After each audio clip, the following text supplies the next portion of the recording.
Welcome everybody to episode 4 of the Plug and Play podcast, the place where we talk about video games and various topics in the industry. My name is Alexis, and I'm doing all right. So we got my co-host, we got Cameron. How are you, man? I'm doing well. All right, and then Henry, man, what's up? I'm doing good, doing good. I heard you're hungry. Maybe that's why you're all right. Hell Not yeah, better, not more than all right. yeah. I want to cook something like really bad, but I mean we got here be like a couple hour show. Had some Rice Krispies. It was all right. The You chocolate put one. the audience first. I Oh yeah, appreciate that. oh Yeah, yeah. nice. That's the thing. We got the best fan base in the world. I'm just playing. Yeah. All right. So yeah, we got a little packed show maybe. I mean, there's some interesting news we can talk about. Um, let's get started. Yeah. First up we got Embracer. Is the Embracer's the loser of 2023. They've canceled 29 unannounced games in the past 6 months, which is crazy because we don't know which studios have these games are coming from, and as well like what kind of games they were. Um, there are also 1,900 employees that were fired in these past 6 months, as well as part of the restructuring efforts. And this is entering the final stretch, so this is their to meet their debt goals by March. So we might still see some layoffs from Embracer, maybe some canceled games. Um, the interesting thing I found from this article by VGC about Embracer is that they're talking about Gearbox and that they're looking to get acquired behind closed doors. They haven't publicly announced it. And the one thing I want to say is that I think a company like Sony or maybe even Nintendo or any of these like big corporations, they should try and acquire Gearbox. I think Gearbox has like a lot of potential. They have like Borderlands. I'm not sure what other games they have, but I think Borderlands is like a an IP that hasn't reached its full potential. I think the gunplay in that is like spectacular because I played Borderlands 2 and I think I played pre-sequel, if that's what it's called. Yeah, Yeah, pre-sequel. yeah, okay, yeah, pre-sequel because it came with like the bundle or whatever on PSN. Yeah, I think it's very addicting that kind of game. Those kinds of games is like a looter shooter. I think it's like there's a lot of potential. I think maybe Sony could get this if they do get acquired. Since they're like the FPS is like a genre that PlayStation is like kind of missing right now. There's kind of you see a little bit of it with like Helldivers, but like third person. Um, yeah, I mean, I don't know if who added this article? Was it Henry or Cameron? I always see somebody. Yeah, I see Embracer every week. So yeah, yeah, it was me. That's because yeah, Embracer is a constantly like is the buffoon of the gaming industry. yeah, Like yeah. every week that just something comes out that is just another long line of rakes that they continue to step on. Yeah, 29 games canceled in the past 6 months. That's Yeah. massive. That's crazy high. Obviously, 1,900 people plus losing their jobs is never a good thing. We continue to talk about it every week, and it honestly just keeps getting worse every week. Like there's really like never a good story coming out of Embracer, and it's always just piling up and getting bigger and bigger. From what GameBiz.Industry was saying, this is like supposed to be their final stretch of their restructuring, Mm. which is obviously what they've been doing, culling and trying to cut costs and everything that they possibly can by, obviously canceling things and firing people. And even then, they're saying that this probably won't even meet their debt goals by their like projected Yeah, plans, which I is doubt it. just like, yeah, there's no way. The overhead on this studio or this publisher is just way too high. I can't remember the number of studios they have, but it's way more than anyone should feasibly be able to manage, and this is clearly just the bite back of that.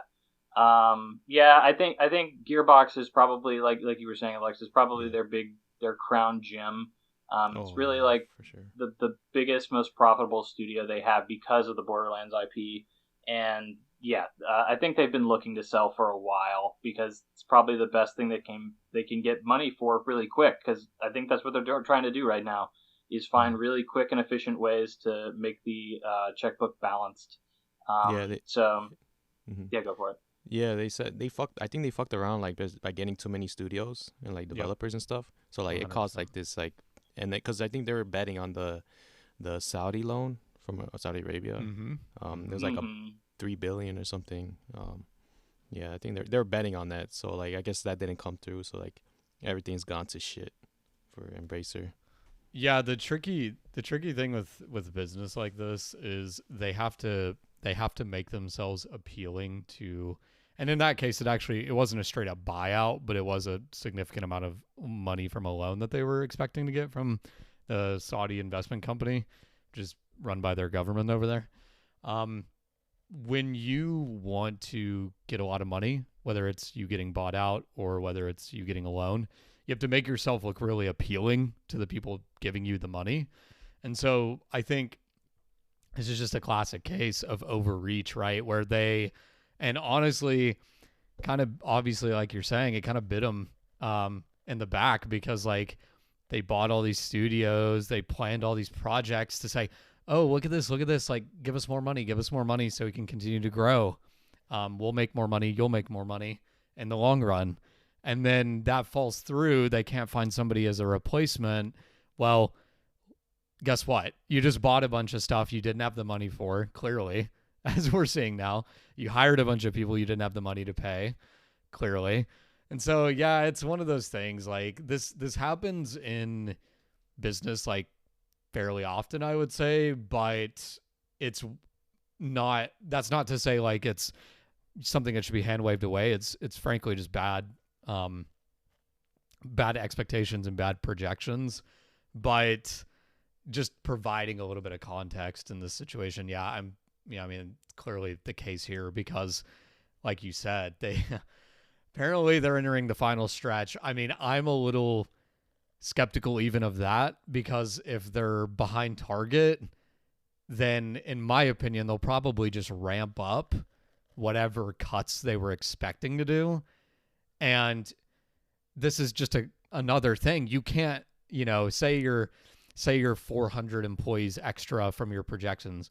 Do you want to fire 400 employees in the month of March? We're recording this at the end of February and then hit your goal at the end of March? Or would you say, we'll spread it out, do it March, April, May, and then by summertime we'll be good? Like they're clearly already doing this. They're going to just keep pushing it out and out. And also in this article, you guys linked on here, it mentioned they, requested their repayments pushed out to 2025. So I'm like, this is clearly, in my opinion, going to keep going past March. I know they're saying that, but they have to say what they have to say. You know what I mean? So that's just kind of my take on it. I went to look up like Gearbox. No, not Gearbox. Embracer. I went to look up like their brands and IPs, and they have like Tomb Raider, Metro, Deus Ex we talked about last week or last 2 weeks. They also have Dead Island, Warhammer 40Ks. They have a lot of like noticeable like IPs and stuff. So I don't know if these are gonna get sold off or if they own any of these. I know Gearbox is like with Borderlands, so like that's all on them. So. Yeah. Yeah, I guess touching on Gearbox, did you see the new Borderlands movie trailer? I saw it. I think Wario posted on Twitter, and he did. I saw the thumbnail. I'm like, okay, I haven't seen it yet. Well, how was it? Honestly, it looked better than I thought it would. Like, video game movies are just known for being horrific train wrecks, but this actually has like a weird amount of star power behind it, and it actually looks like just like a fun action movie. I'll watch it. I have nothing against that, but yeah, it's just interesting that Borderlands was the one that got picked up for like this massive adaptation. Mm-hmm. Yeah, it's been a while. I think they've been working on it for a bit. So yeah, that's why I remember it got announced like, oh man, a long time ago. I think before COVID too. Yeah. It's funny. It's funny because while you were looking them up, I was looking up Gearbox actually on my computer, and yeah. I'm seeing like sort of the highlights of what they're in ownership of was Borderlands, Duke Nukem, and Homeworld are the three that I'm seeing pop up. Risk of Rain as well, but I consider that probably a more minor thing, even though I love the second one.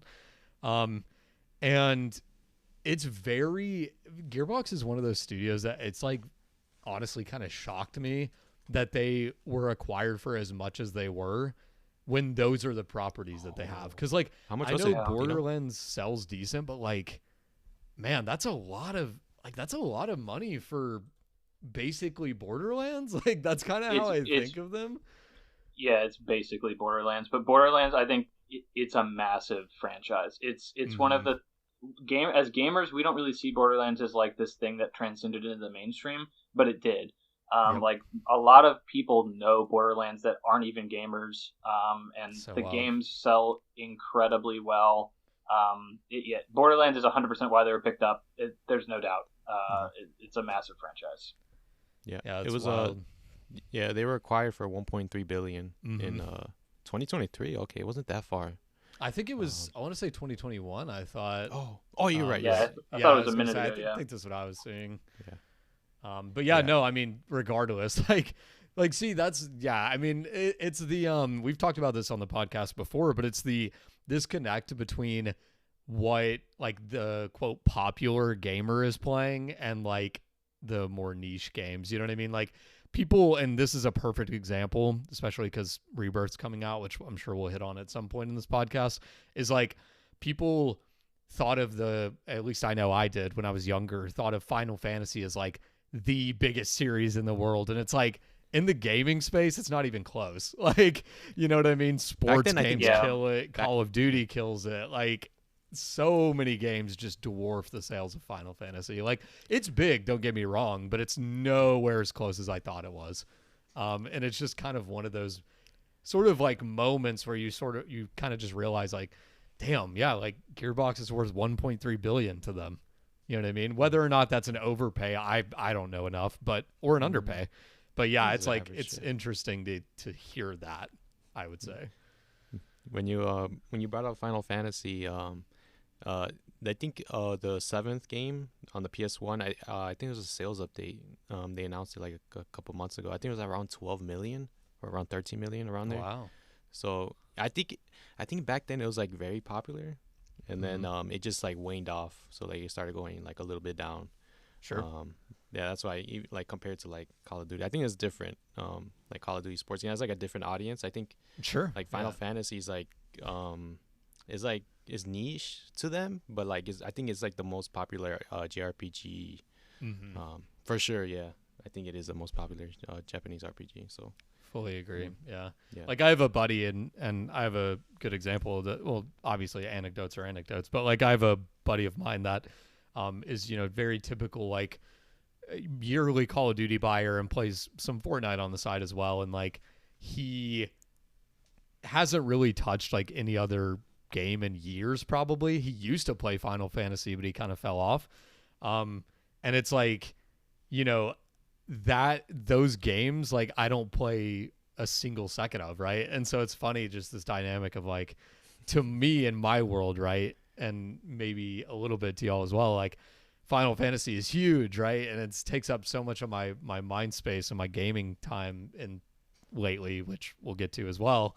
But it's like, you go pluck a random person out of a crowd of 100 people, like they're not playing Final Fantasy 2 right now, Pixel Remaster. They're playing Call of Duty, or they're playing 7 Rebirth. Like it's just kind of an interesting thing. I always think that's fascinating to just kind of dive into. And I think I've listened to gaming podcasts for years now, as I'm sure we probably all three have. And it was always really funny to me when I would listen to gaming podcasts and they would be shocked at the sales numbers for like 2K. And I'm like, yeah, if you just ask anybody, like I know multiple people that play 2K yearly. Like it's very different than, you know what I mean, sales wise than you would expect. Like as somebody who plays like a ton of different games. So I think that's a cool phenomenon, honestly. Oh yeah. Yeah. It's just a natural phenomenon of just the internet nowadays. Yep. Everybody just kind of gets segmented off into their own little bubbles, and as gamers, we're no different. It's easy to think that, Final Fantasy is your world, is everybody's world, and nobody cares about Call of Duty because that's just not what we're talking about. But it's couldn't be further from the truth. So it is an interesting thing to think about, and something that I think everybody needs to be conscious of. Just as you mosey around any internet outlet of any kind, is just kind of know that. Yeah. For like sports games and like Call of Duty players, like they're not online, like they're not like online posting about like the games and shit, they're like kind of like low key. Yeah. So like they're just playing and they're not like posting like whatever they're doing online. I mean, they are, but like they're just not like an outburst like Final Fantasy. Like they're not like online looking up like news articles and stuff like that. So yeah, I hear you. Mhm. Yeah, that's it for Embracer. So, Gearbox, I hope somebody acquires them. I think Borderlands has a huge potential to like expand. So that's my take on it. We can get started with our second article, which is talking about Bandai Namco. They just recently canceled 5 games, and that they're saying they're planning on stricter quality control. And it's funny that they say this because I think Jujutsu Kaisen, like Curse Clash, I don't think it sold a lot. So like, bro, that game was getting like clowned on for like being like low quality, like anime, like arena fighters. So many are yeah, anime games or rough. it's yeah. So like, Bandai is planning on stricter quality controls, and the reason for that is that they lost a lot of like profit and like I guess kind of like money maybe. They didn't really say in this article, but they said that it was probably like Elden Ring, which is the reason that they were like forecasting a lot of money for their company. So like, yeah, and also like I wanted to add this because their anime games I think have been like very like bad. No, I totally agree with that. Yeah, they're dude, horrible. It's terrible. I think anime games are like they have like the most potential to like sell I a lot. agree with that. Yeah. Just like huge audience. Easily. And then I want to say because we saw that with like superhero movies and like how they were like translated to like games and stuff, and we're seeing that like the Batman games from Rocksteady as well as Spider-Man by Insomniac, and they're gonna have Wolverine out, and I'm like we should like anime games should have like that kind of budget, maybe. I don't know, not too expensive. Like Spider-Man 2 was like $300 million, probably like lower than that. I think like anime, like I think Dragon Ball Z is the only one that gets the the good games. So it's from Bandai, of course, because they handle like nearly all of them except for like a few. I think the other one is Koei Tecmo, and like they handle like Attack on Titan and I'm not sure what else. That's all I know. But I heard decent things about that. Attack on Titan game. Oh yeah, but it's expensive though if you want to pick it up. It's like it never goes on discount. So he's like $60. Classic. Yeah. Henry, don't you like? Aren't you like a fan of like anime? So what do you think about like Bandai and like how they're planning stricter quality control? You think we're gonna get a good anime games now? I hope so. Yeah, I'm a big anime guy, and I play a lot of these anime games too. I mean, let's be real. It's just because of the IP. Like that's it. Like I'm a fan of the show, so I want to see how the video games are, and I'd say about 90% of the time these games are all garbage. Just shovelware, like regurgitating the exact same game again and again and again. I don't know, like obviously you brought up the Jujutsu Kaisen game, which is now sitting at like, I'd have to double check, but it's somewhere in the 30s or 40s on Metacritic. It is abysmally low. Terrible.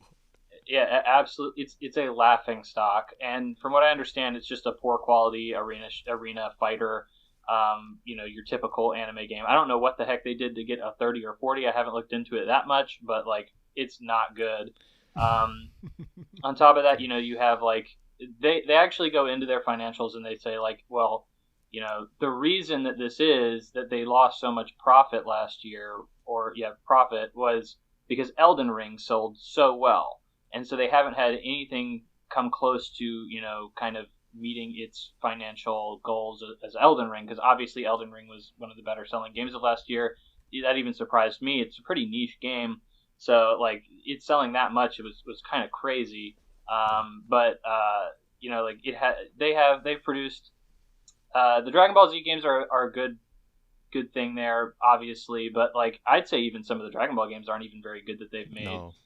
Okay, and so I wanted to, because I know you're a big Dragon Ball guy, right? Hell yeah, dude! Sparking Zero, I'm on that. I think that's a game I think a lot of budget went into that. It's been like a couple years that they're just spending on Sparking Zero. See, I don't even know what the heck that is. Oh, so what? Okay. I know like Dragon Ball Kakarot, that was one, and the Xenoverse games. Like those are like their big Dragon Ball games to me. Which one's Sparking again? Remind me. They announced it last year, but it's like a reboot of Budokai Tenkaichi from the PS2 games. Oh, yeah. Those games are amazing, so that's why I'm hyped for like Sparking Zero. and I think they're putting a lot of money into that one. So you could Okay. tell, yeah. Yeah, and I think another one that they made was what was that? Oh man, like the Guilty Gear developers made a Dragon Arc Ball Z. Systems. Arc Systems, Yeah. that's it. Arc Systems made one. I know that one was considered to be very good, but Mhm. like specifically Bandai Namco. Getting back to the topic at hand, Yeah. they put out like what was the Dragon Ball Z game last year? I can't remember. Oh Um, damn. but one other one that they mentioned is One Piece Odyssey. Okay. Yeah. Was another One Piece was another anime game that they were in charge of. Let's be real, like that game, fans like that game, but that game was not going to have a large appeal because it's like you have to have Turn-based. watched the entire show to even know what's going on in that game, and it's also turn-based. Yeah, which is what Bandai kind of specializes in is Japanese audiences, Yeah. which is obviously why they get all of these anime IP in the first place. But the Xenogear games, I think, are honestly kind of trash, and they reuse that formula for so many of their games. Like they made a One Punch Man game that was literally just copy and paste. That was ass. Yeah, it was a copy and paste version of those games, and then they made the Shonen Jump game. What was that game? It was like all the Shonen Jump characters. Jump Force. Yeah, Jump Force. Jump Force. Thank Can't buy it you. anymore. Yeah, you can't even buy that game anymore. They took it off storefronts. But like that was another game that they were just completely reusing the exact same formula, pumping it out again. Bandai definitely needs to kind of pick up their quality control, but it's weird because then you look at them and they also produce like we said, Elden Ring and Tekken 8. They just produced that, which is They're carrying them. yeah. People love that game, and what was another one? Armor Core 6. That was another one people really liked. Oh, yeah. So like they have these hits that come out and are very high quality and people really like, but then they produce all these honestly like trash like games that I definitely want to see them cull these things. Bandai Namco has the ability to publish good games. They just for some reason don't. They just kind of they rest on their laurels of the anime IP that they have and just expect that to sell the game, which I think is unfortunate. Cam, I'll pass it over to you, bud. Yeah. Yeah, I mean, honestly, like I feel like you guys have more investment in Bandai just in general, I would say, just because I am not as much into like a lot of the things that they produce. I will say, like, I have dabbled in an anime in the past. I've kind of fallen off recently, I would say, so I haven't watched a ton in a while, but every now and then I'll watch something. So yeah, I mean, for me, like this is interesting, the story itself, because they're basically saying, hey, we needed another big hit that we didn't get, right? Like Elden Ring was this massive hit, and we're projecting out, and we didn't hit that goal. So it's interesting to me that like the solution to that was canceling games and focusing on kind of editing the development structure. I think to me this actually signals, and maybe I'm reading too much into this, but we'll see, I guess, in the future. To me this seems like they're kind of gearing up to go hard on another big seller, because it's like, okay, you're canceling multiple games and you're saying you're going to refine your development process. Like, are you trying to find another big massive hit? Because I think that's tough. Like, I think it's really hard to emulate finding another FromSoft game in terms of like the reach that Elden Ring had from another studio, you know what I mean? But like it's not impossible. It's definitely not. Every year we see some game that just sells like hotcakes, but I think overall, like, I'm always in favor of something like this. I'm always in favor of quality over quantity.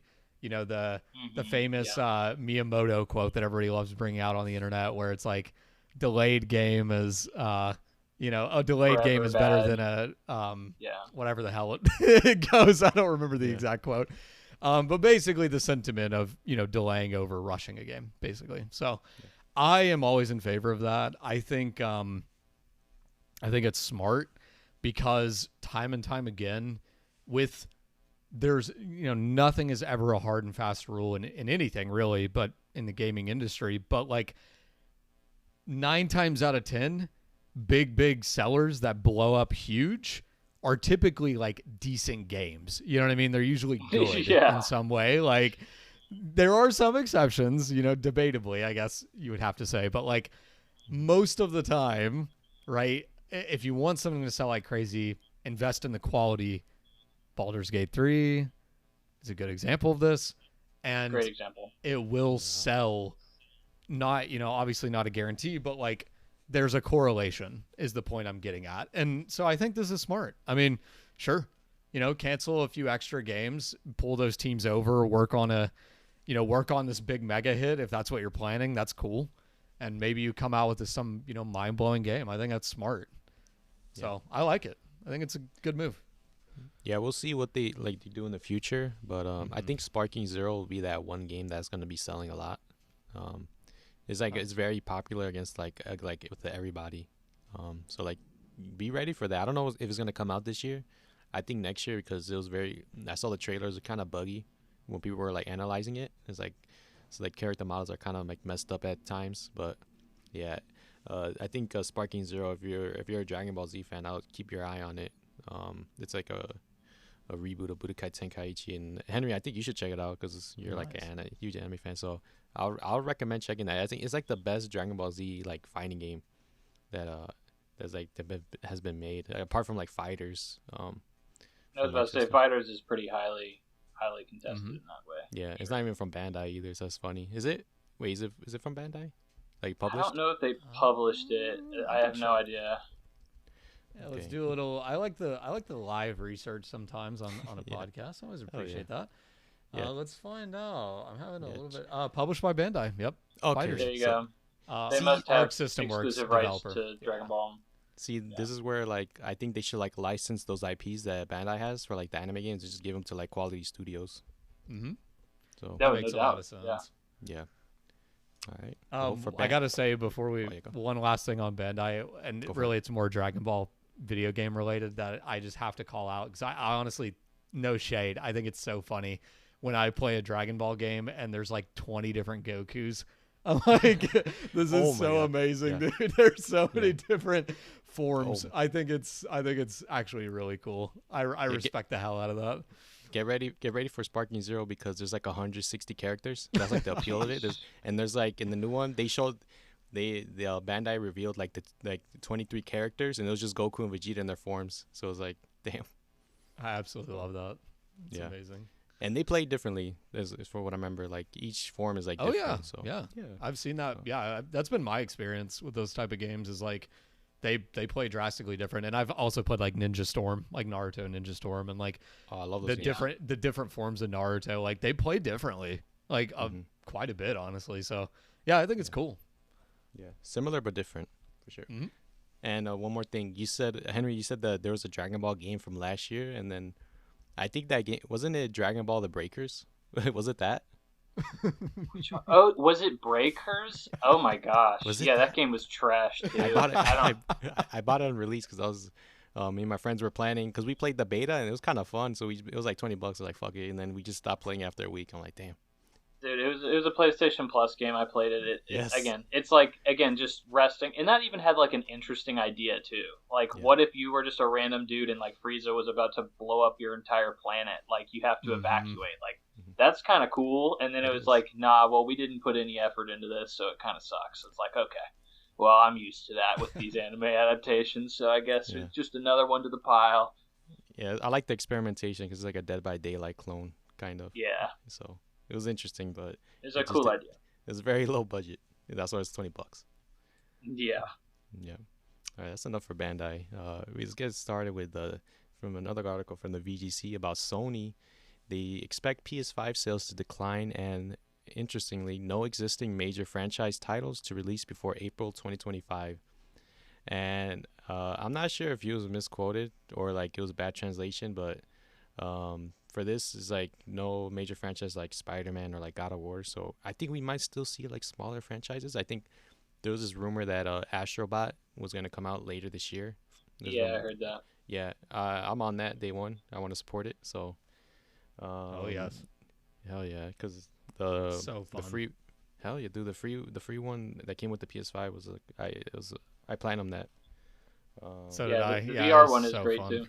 Oh yeah, the VR one. Yeah, I haven't played that because I don't have a VR. So you had a VR, Henry? PS1 VR, yeah. Yeah, Yeah, you I had played that? PS1.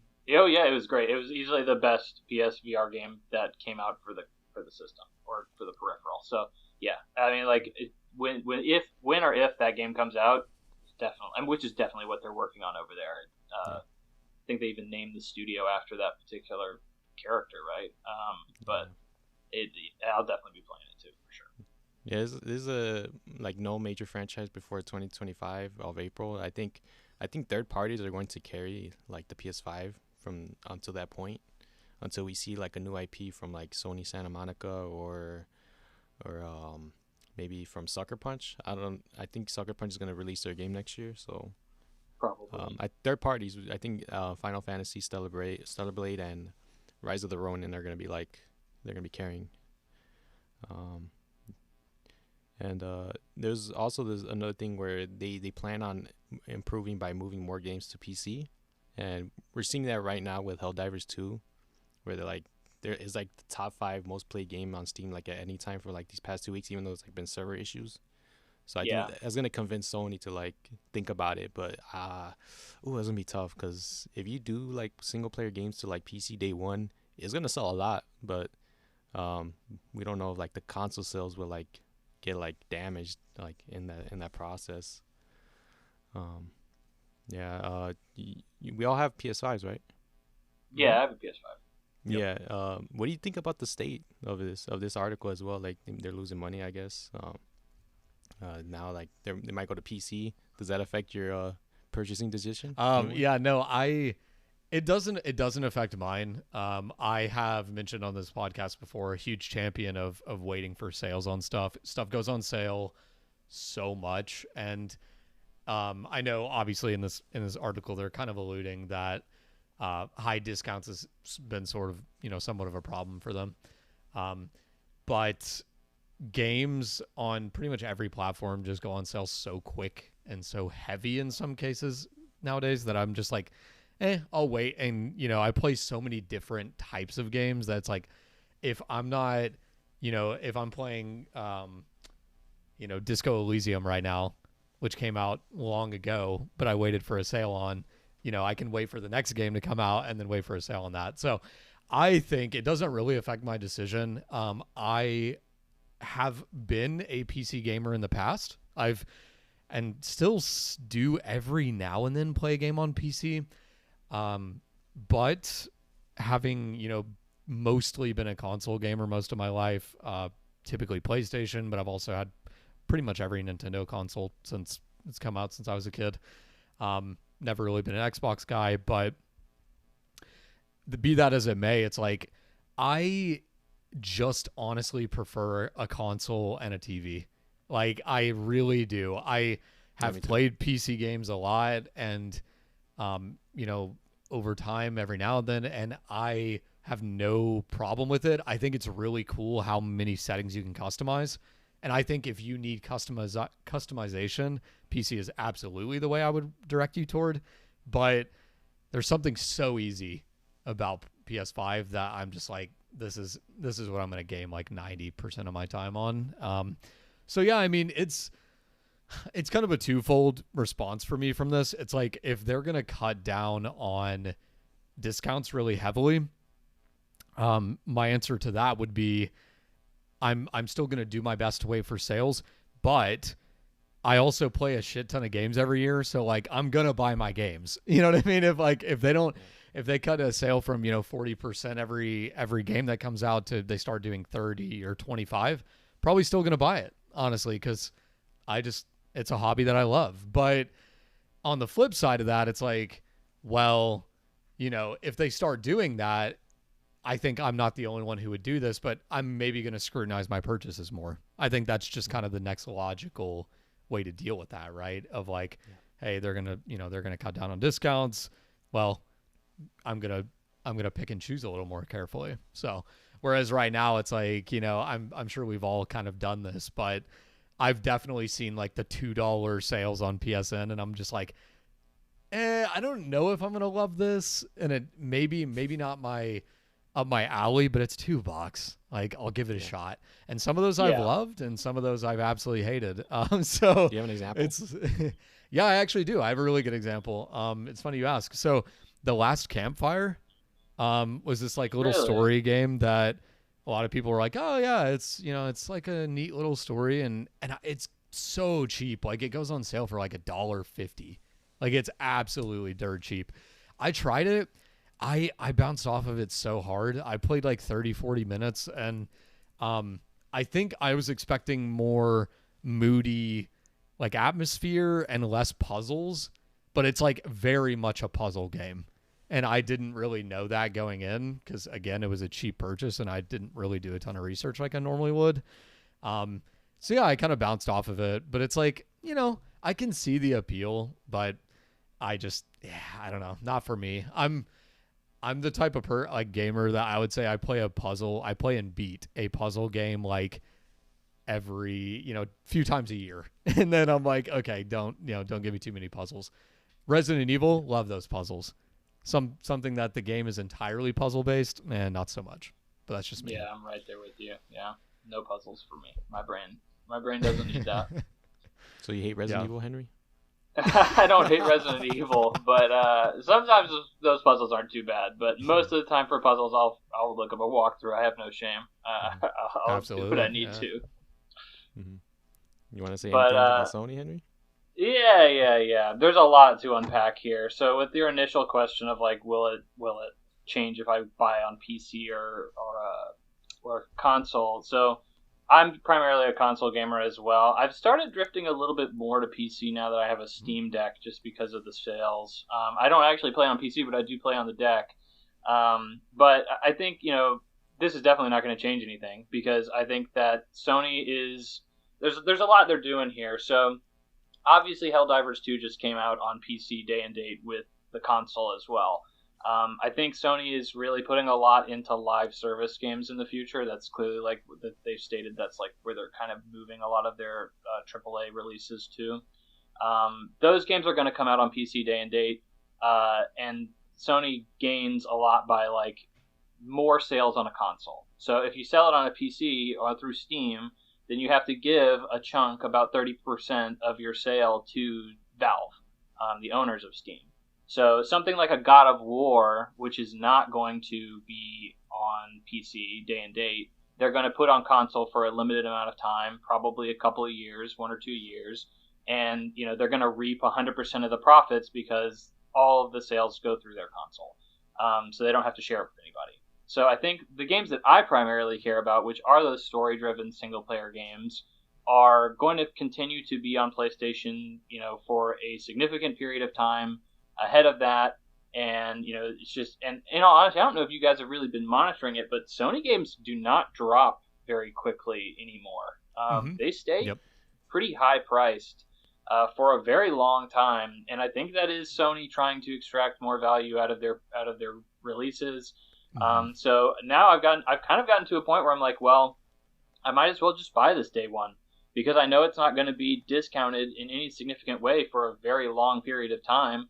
So it's like a Nintendo game almost now. It's like, well, I might as well just get it because I know this is going to stay super high for a while and I want to play it soon. So I'll just pick it up. So I'd say it's definitely not going to change anything for me. They're moving that way because they need to get more money out of their games. So all of this information comes from, they had a financial forecast recently within the past week, and it dropped. Their value dropped by 8% because of a poor showing for their financials, which is a pretty massive drop.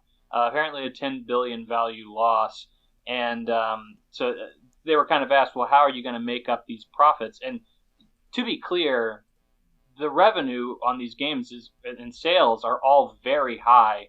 So the fact that they missed margins is simply a showcase that these games are probably costing too much to create now, and it's very difficult for them to recoup after that. So Sony basically said, well, we're going to start moving more stuff to PC. And I think now that, in order to basically double dip, sell to a larger audience, maybe people will double dip. Some people do that.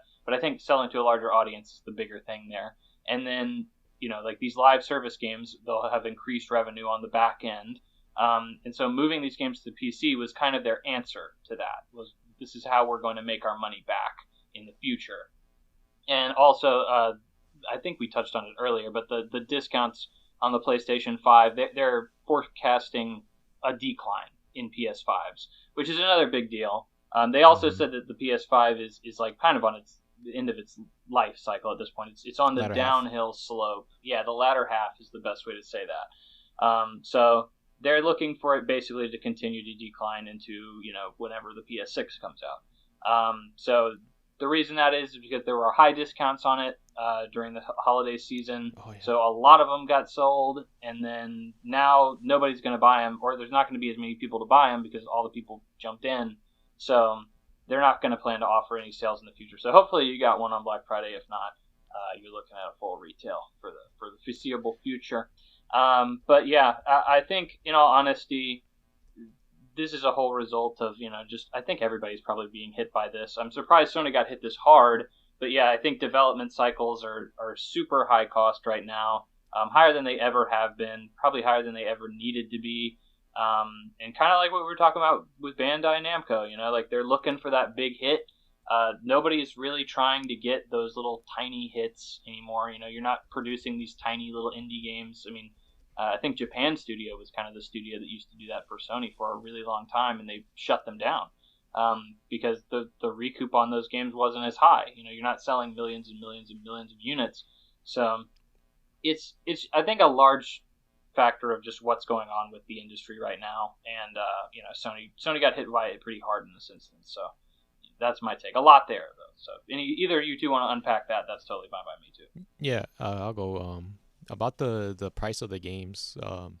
For like, it's crazy because Nintendo games, I don't think their budget is really high for their games. Like Pokemon is released yearly, so like they make a lot of money from that, and like a lot of their games are like simple, but like they're fun as hell. So like and they're always full price. Like you rarely see it. The lowest you'll see is like below $40.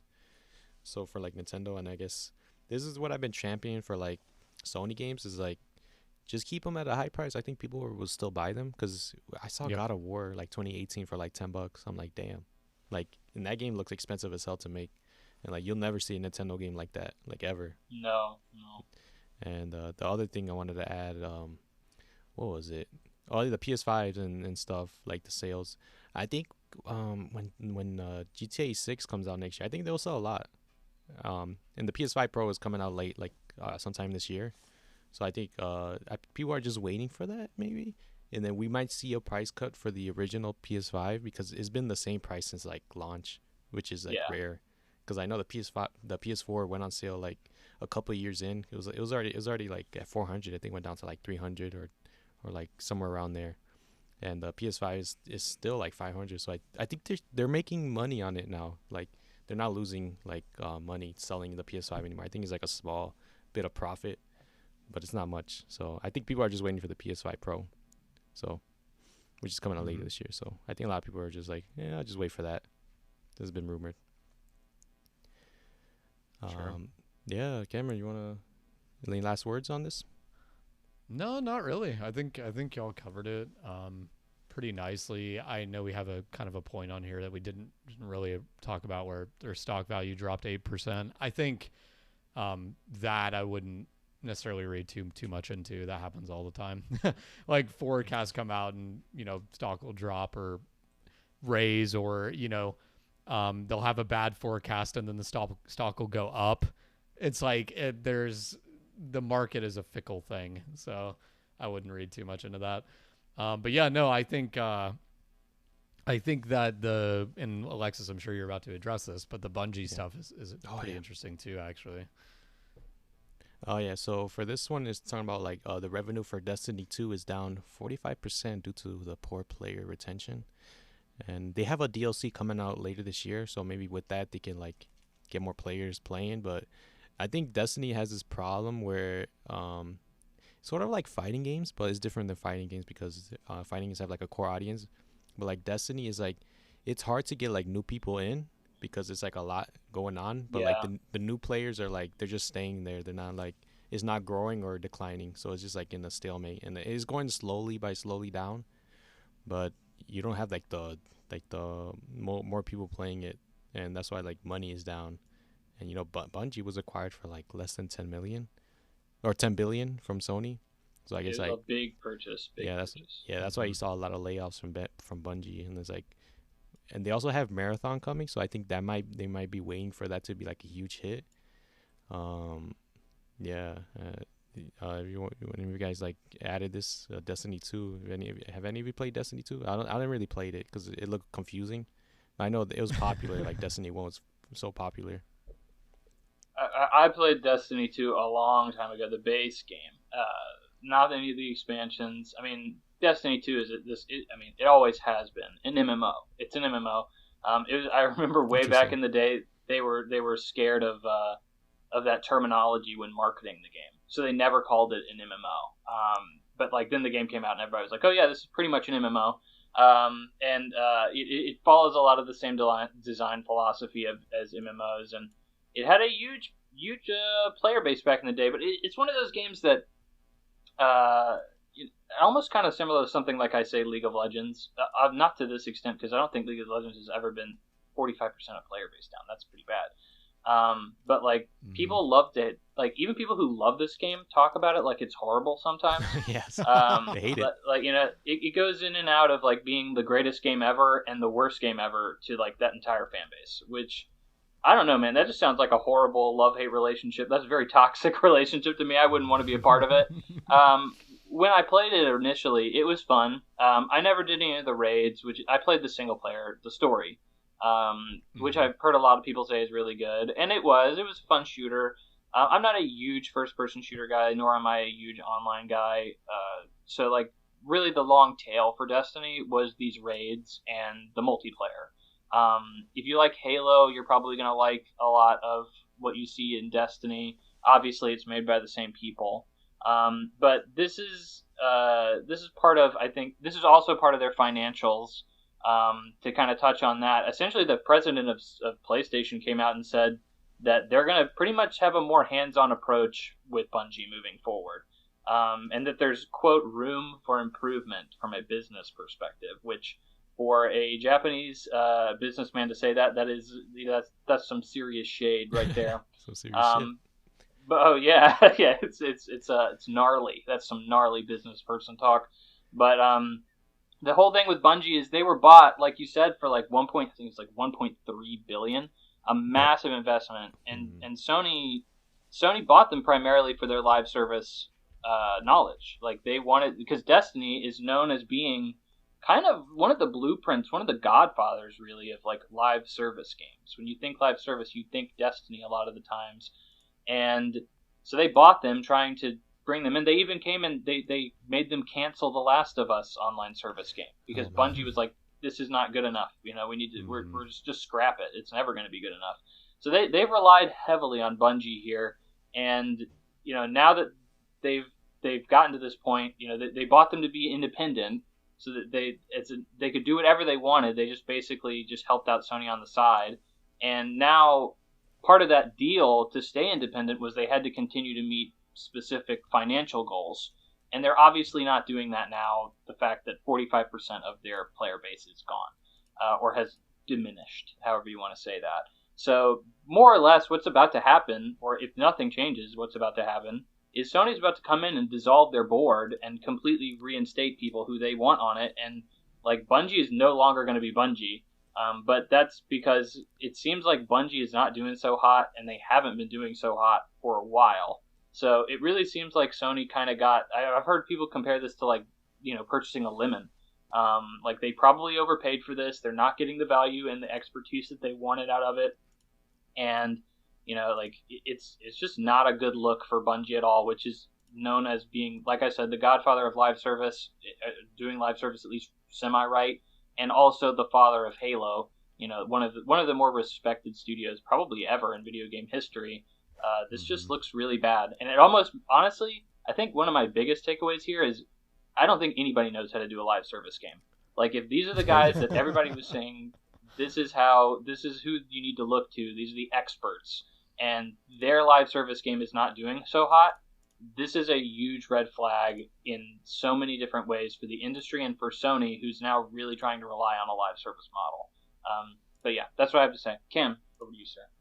Yeah, and I want to just throw something out there in case we get some correction email. Bungie deal for Sony was actually $3.6 billion. Jeez. So huge, yeah. So three gearboxes almost. Little less massive. than 3 gearboxes. So Gearbox yeah, better. I had pulled that up right as we started talking about this, so I just had that number handy. But yeah, I was like, somebody's inevitably going to be like, "Oh my god." Yeah, no, I think it's kind of for me, it's like a very unbiased look at a company because I've never played like any Halo, and I know a lot of people have nostalgia for Halo because they used to play back in the day. I've never really played any Halo more than like an hour.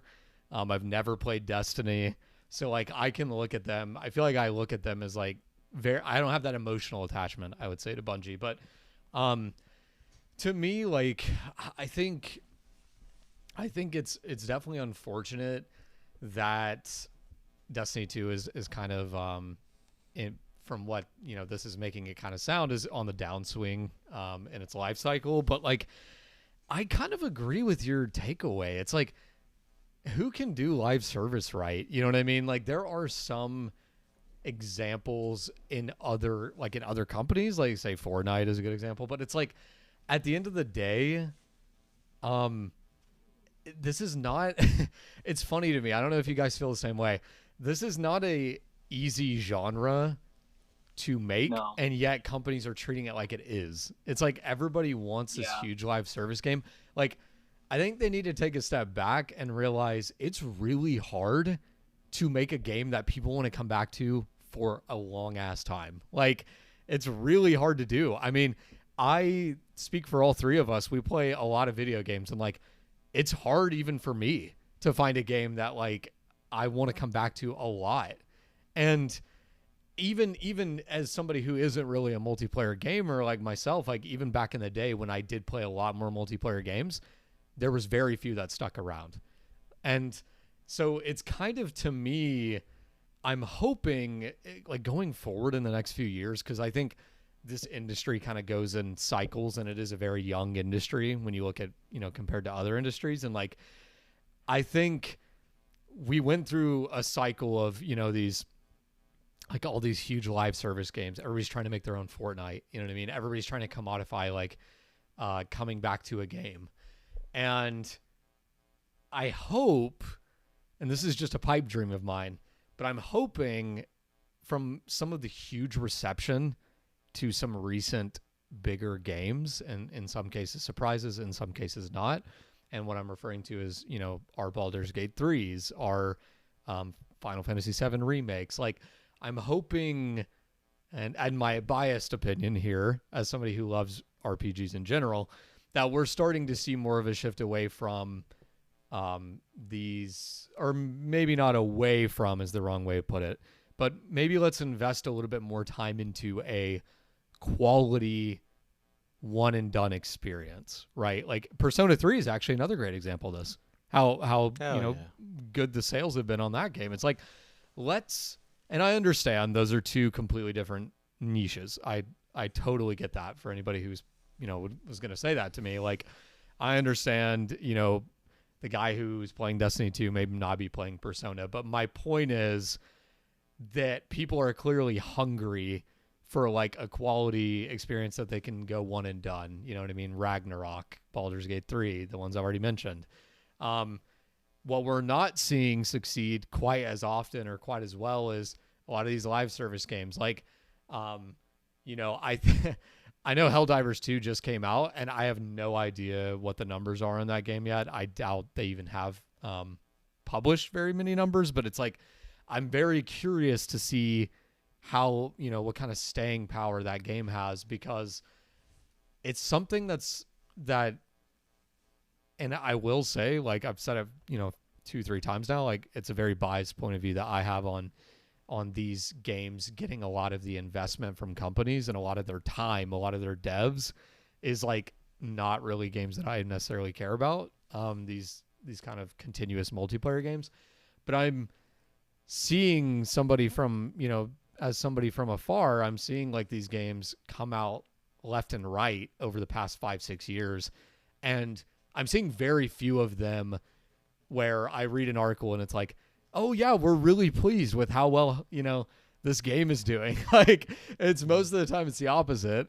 And also, most of the time these games have a very, very short, very like bright burning lifestyle, right? Like they're really popular for 1 or 2 months and then they just die. And I've said it before on this podcast. I think if you are going to, by nature, try to build an experience that people have to keep coming back to, and you lose 70% of your player base, I'm just throwing a random percentage out, within 2 months, you're going to lose a lot of money. You know what I mean? Because you're literally building a game to have staying power, and it doesn't. And so I guess my point is, as it pertains specifically to this Destiny and Bungie in general, is like, I think it's one of two things. You either need to adjust your projections and say, hey, these games lose a lot of players over time. We're going to lose players, and we need to account for that in our projections financially.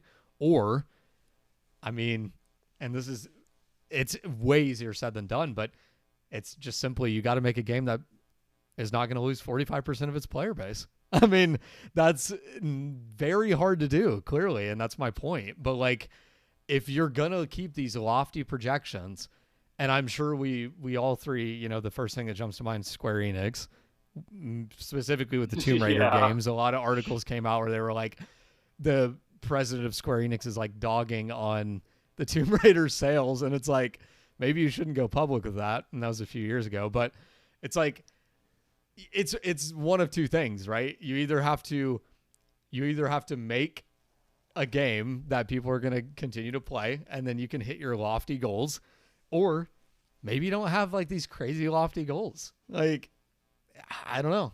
And I'm not, on these board of directors, right? And I'm not the one making those decisions. So it's a perspective for me where I can sit here and say this, but I understand there's a lot that goes into it. But that's just kind of the answer. Like, it is really from a very high level that simple, where, if you have set these crazy goals, what game could possibly match them? You know what I mean? Like, Epic, for example, did not expect Fortnite to grow as much as it did. And this is kind of the opposite of that, right? Like, you're expecting this game to blow up and be crazy high in sales and retain all of its players, like, or 90% of its player base. It's really hard to do, and it's probably not going to happen. So I don't really know what to I don't know what to say to you, like, if I'm speaking to the guys that are projecting these crazy amounts. I feel something you kind of touched on a little bit, Alexis, which was like, Nintendo games are cheap to make relatively compared to the industry as a whole. And I think something that comes with that is, and this is just from my years of being in touch with the gaming industry, is like, how often do you see a Nintendo article come out where they're saying that a game didn't meet sales expectations? Very rarely, I feel like. And the thing is, it's like, well, one of two things. Are they, is it because they're making cheap games and they don't need to make a ton of money back, which ergo their projections are lower than other companies? Or is it just the fact that they understand inherently, which, I mean, I think we can all say that they've been around long enough, they probably do, and a lot of their leadership has stayed there over the years. Do they just understand the nature of games enough to say, yeah, this is what it's going to sell and we're okay with that, right? And I think that's kind of what it boils down to for me. Yeah. I was gonna say, for like, I think for Super Mario Wonder, it was revealed that the people working on it also worked on the NES, Mario 1. So like, oh jeez. So like, and That's as well as amazing. like Koji Kondo, who's the composer. Like, they're like, a lot of employees from Nintendo have been there for like since like the beginning when they started the NES. So that's why, like, you have like efficient development time. and what was it? For their games and stuff, like Tears of the Kingdom, that shit is not going down like $60 or 70. And it's like it's always gonna sell a lot, and like Nintendo grew like a fan base, like from like all these years. Even the Wii U, like the Wii U didn't sell anything. Like it sold like 13 million, but like Mario Kart 8 sold like 6 million copies. Yep. And with like that Their install attach base. rate is insane. Yeah, it Like, is The insane. attach rate's super high. It is Yeah. easily the best in the industry, and it's not even close. Like, they make a first party game, and that thing is going to sell, like 100%. It's so it doesn't matter. Like you said, Wii U, it does not matter. It's gonna sell. Like that's just how they have made them. Made their reputation, right? Like, and it's a proven commodity. And their games are always quality, so like you know what you're getting yourself into. I don't know the last bad Nintendo game. I'm not sure. But yeah. It's tough. Yeah, I can't think of one. Mario versus Donkey Kong got low reviews, but it's high quality. Yeah. It got like a 70, but it looks fun. I played it before, like a long time ago. I don't know when. I think I don't know what system it came out. Was it Game Boy? I think it was like Game Boy Advance or Game Boy. I think it's Game Boy Advance, if I'm Yeah. not mistaken. And that's a great example of like that's one of their lower reviewed titles in recent memory, and like it's like high 70s on Open Critic. It's like their floor is like still decent. I feel like so it's kind of funny. Yeah. Yeah, that's everything we got to say about Sony as well as like Nintendo that we got brought in. Yeah, hopefully the PS5 Pro, I think is gonna it'll sell a lot depending on like what it offers. So yeah, next one we got as well as from Sony. Well, not from Sony, but it's like PS5 exclusive is from Bloober Team. Their president says the recent Silent Hill 2 trailer, which premiered at the State of Play, the most recent one for PlayStation, it does not reflect the spirit of the game. He says that it is not the spirit of either what it used to be or what we are creating now. We are trying to reflect this romantic vision about the game, which debuted 22 years ago. We think that when players see the real gameplay, the real game, they will judge it in a completely different way. And for this, I'm getting tired of Bloober Team and Konami just fighting each other. I remember like a couple months ago, Bloober Team, somebody replied to Bloober Team like, "Where's Silent Hill 2?" And then Bloober, like the social media person on Bloober, they were like, "Oh, we gotta wait for Konami. We gotta wait for them." Yeah. And stuff. And like right here, they're talking shit about Konami. It's like, "Oh, they made it. We didn't make it. Something's wrong with them," and stuff. So it's like a lot of back and forth between these two, and like you can see that maybe Bloober Team didn't want to make this, and I guess it was too ambitious for them compared to like their other games. So like probably this one was like too difficult for them, and like they said that they have like no idea how to properly represent the game from like Konami, and like Konami's just been like in a fucking terrible like spot like in video games. Like they what was there was another game that looked kind of like bad. It was Which one? was it Konami? okay, it's Yeah. like fuck, was it Contra? Contra, yeah, it is not getting good reviews. Yeah. Okay, so yeah, that, and then I think, and Metal Gear and stuff, like they just don't care about like the video game division anymore, and I guess this is part of it. I mean, Bloober Team's just talking shit. Yeah, I mean, any of you guys into like this Konami I wouldn't beef? say I'm into it. I would more say that I've roasted Bloober Team on this very podcast before, but I think I honestly like this studio. I have no faith in. I'm sorry. It sounds so harsh, but it's like they have a proven track record of mediocre games, and this trailer I dogged on in one of our previous episodes. My mind hasn't changed about that. It's like, you know, them infighting, or, you know, in this case, essentially saying like, oh, the trailer's not representative of the game. Frankly, it's kind of irrelevant to me that they're saying this, because the trailer to me looked bad enough that there's not really any way you can sugarcoat that. Like, Mhm. even if you're saying that it doesn't represent the game, which I know a lot of people in the gaming space, their biggest complaint was, and I think we talked about this, was there was a lot of combat in the trailer. So they were like, oh, that's not the vibe of Silent Hill, which I agree with. But I think for me, it's more than that. And it's also, well, frankly, even if it wasn't focusing on combat, it didn't really look good to me. So No. you saying like, oh, the trailer was like made by somebody else and they didn't really know what to show off. I'm like, they showed me enough that I'm confident even if they showed me other parts of the game, I still probably would have thought it looked bad. But that's just my opinion, and I would definitely say one of the harshest on that trailer of the people that I've talked to about it. Yeah, it was the worst trailer from that State of Play, honestly. Yeah, no doubt. Yep. Yeah, I'll tag team on that. So I actually have a little bit of I'm not gonna say different opinion, but I'd say I am more so leaning towards sympathy towards Bloober Team here. From all I'm gathering here is that Konami is a really horrible partner to work with. They have gone back and forth with these, which is crazy to see a developer openly be like, oh yeah, the people we're working with right now suck, like multiple times. That's unheard of. It's unheard of, and you wouldn't see that happening unless like one, either Bloober Team is probably like the most unprofessional like developer ever, or Konami just really sucks that much. And it seems like, I think from everything we know about Konami, they have a horrible reputation in the first place, and like I would have to assume Konami probably just sucks that much. So they were claiming that there was a third party marketing teams that made the trailer, so like Konami is essentially entirely in charge of this game's marketing. That's why it doesn't look up to snuff or whatever they would like to say.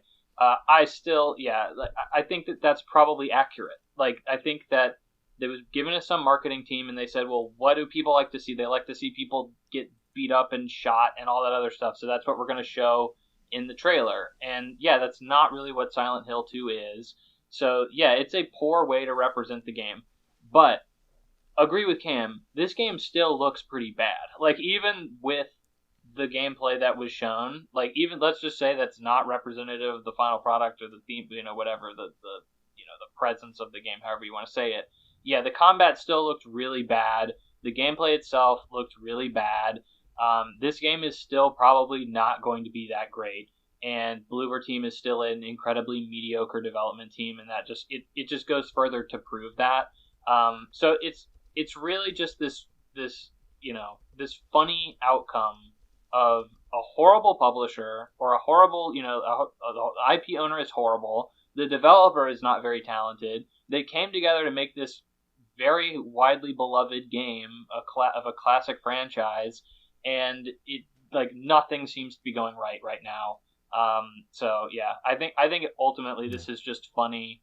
I would say it's probably a bad sign for like the Metal Gear remake. Like, I really like Metal Gear. Metal Gear Solid 3 is like easily one of the better games in that franchise, and I have to say I'm looking at that game pretty skeptically right now because it just seems like Konami is not helping people out that's working with them. So yeah, that's my take. Yeah, we don't even know who's the developer for Metal Gear Remake because I looked it up. It's just Konami. So I don't know if it's them or they I think it's internal. Internal? Okay. So I have more faith in that one. I think they showed gameplay of it, and I think that one looks way better. Yeah. I mean, I don't know why they started with the third game, even though I know that it's like the beginning of the story. Chronologically, yeah. Yeah, but like I think it's better if you just start with the first game, I guess. But even though I would agree. There's rumors that it is getting remade, but I mean that's whatever. I think the third game They'll get there. It'll get there. The third one's just the first one. Yeah, I think for like any Metal Gear fan, I don't think you should play the remakes for like your first time. Honestly, just start with the first one as a port of it. Get the Master Collection. So, Yep. Yeah, that's it for Konami and Bloober Team. We'll see if the game comes out this year. I doubt it. I think it's gonna come out next year. From that trailer, that looked meh. All right. Let's get with the biggest news of this week. The Xbox. Hell yeah, dude. The Xbox podcast. So they said they were doing an announcement about on the Xbox business, and I guess I was like, oh, it's a podcast. I'm like, oh, what the fuck? All right, it was like 20 minutes long, and they had Phil Spencer, Matt Booty, and who was the other girl? I forgot her name. I forget her name, but yeah, she's another big wig up in Yeah. Xbox. She's one of the big names. Yeah, they're all three, and then there's like a host there. I don't know who that was, but it was like part of the Xbox podcast. So they did this whole thing. They were talking about like Xbox in general, and they announced that 4 games were coming out, and now that time has passed, we know which ones they are, which are Sea of Thieves, Grounded, Pentiment, and Hi-Fi Rush. They also talked about like Game Pass and Activision. So Diablo 4 is gonna come to Game Pass next month. So for anyone interested in that, and I think they also said something about they're gonna start slowly putting in Activision games into Game Pass. So that's an interesting thing. And there was a lot of like chatter in there, like from Phil Spencer. He's talking about that these 4 games are like a test. So we'll see how that goes. He said that don't expect like the big titles like Indiana Jones and Starfield. They're not coming to other platforms at this time. We might see in the future. We don't know. I think Blade. I think Blade might come to PS5 in the future because that's like a ways off. So I think we might see that day and date. But yeah, they're starting with these 4 smaller games. Pentiment's already out, and Hi-Fi Rush is coming out on March 19. Grounded April 16, and the Sea of Thieves April 30. I'm surprised they're coming out so close, like so soon. I thought these would be like somewhere like near the end of the year. And I think I'm going to pick up Hi-Fi Rush day one. There's a discount for it for like $27. So I want to I want to support it. I'm like, yo, Xbox, I'm gonna buy these games. So if you want to put Starfield, I'm down. Or you want to put Halo Infinite, I'm down. So it's like if you want Xbox to put their games on the Switch or PlayStation, I say you should buy these games and show them that you want these. But yeah, what do you guys think about this Xbox? You think Xbox is going to be losing their console sales in the future, or is this just like, hey, we'll just put these games and see how they do, maybe get some extra money from it? Cam, I'll let you take it. Yeah, Sarah Bond, by the way, is the name of the. Yeah, I looked it up just so we have it for reference. But yeah, I think I'm super hyped for Hi-Fi Rush specifically. Couple of the others, Sea of Thieves, Grounded, I could take it or leave it. Very curious about Pentiment. I think I'm actually going to really enjoy Pentiment just from what I've seen of it before. Looks like right up my alley, I would say. And so pretty excited for these. I think the note of Starfield, Indiana Jones not coming to other platforms, I that makes sense to me. They're huge, and they clearly I think what they're doing, and he even said it, like you said, he referred to it as almost like a test. They're clearly like dipping their toe in on this idea, but they're not like fully jumping in the water yet. And I think with time, they probably will commit further. That seems to just be the direction that they're going. The last note you have on our notes, which was that the next Xbox console is going to be the biggest leap of any generation. I think that is very interesting to me that they mentioned that. First of all, because, we know in gaming that they can always go back on what they said, right? There's a lot of examples of that in gaming's history, but the fact that he's saying it creates some level of accountability for them. And so it's interesting to me that they said that, because I had kind of floated this out there, and I wouldn't say the idea is squashed by this statement by Phil, but I do think it's significantly less likely, as I was thinking before, maybe a month or two ago. But I've mentioned before that, like, I almost felt like they were sort of gearing more toward, like, away from consoles in general and like focusing more on like publishing and whatnot. But for him to come out and say, the next console will be the biggest leap of any generation, first of all, that's really lofty. Really lofty statement, first of all. But I also think like that's kind of interesting, and I think it's illuminating into the fact that like maybe they're not as ready to tap out in the console market as I suspected they were. That's just my take on it. Take it away. Yeah, Yeah, I think there's a lot to unpack here for sure. So, from the very beginning, this was a massively anticipated announcement or Mm-hmm. statement from Microsoft because, like we were talking about last podcast, I mean, they were essentially leaks had been going out for a while from very reputable sources in the journalism, the video game journalism area, that they were pushing Starfield and Indiana Jones directly to day one to other platforms, which was a huge bell, like a huge alarm for they are basically abandoning Xbox as a platform. They're just going to be a publisher, or something to that effect. This was, I don't know, this was a big nothing burger, to be quite frank. Like, Think so? a lot, nothing burger is probably a bad word, I'd say, but it's I know what you mean though. it was disappointing to come out. It basically squashed all those rumors dead in the ground, Mm-hmm. and Yep. it was weird that they took a week to say anything about it. It like they Exactly. clearly were aware that people were freaking out about this, and Phil Spencer even posted on Twitter like, "Hey, I know you guys are freaking out. Like, we're going to talk about it next week." And that like this direct was pretty much a direct response to all the controversy that people were saying when they could have literally just freaking tweeted out, "Hey, these games aren't coming. Like, I don't know who told you this. Like, that's not happening." And like that would have been it.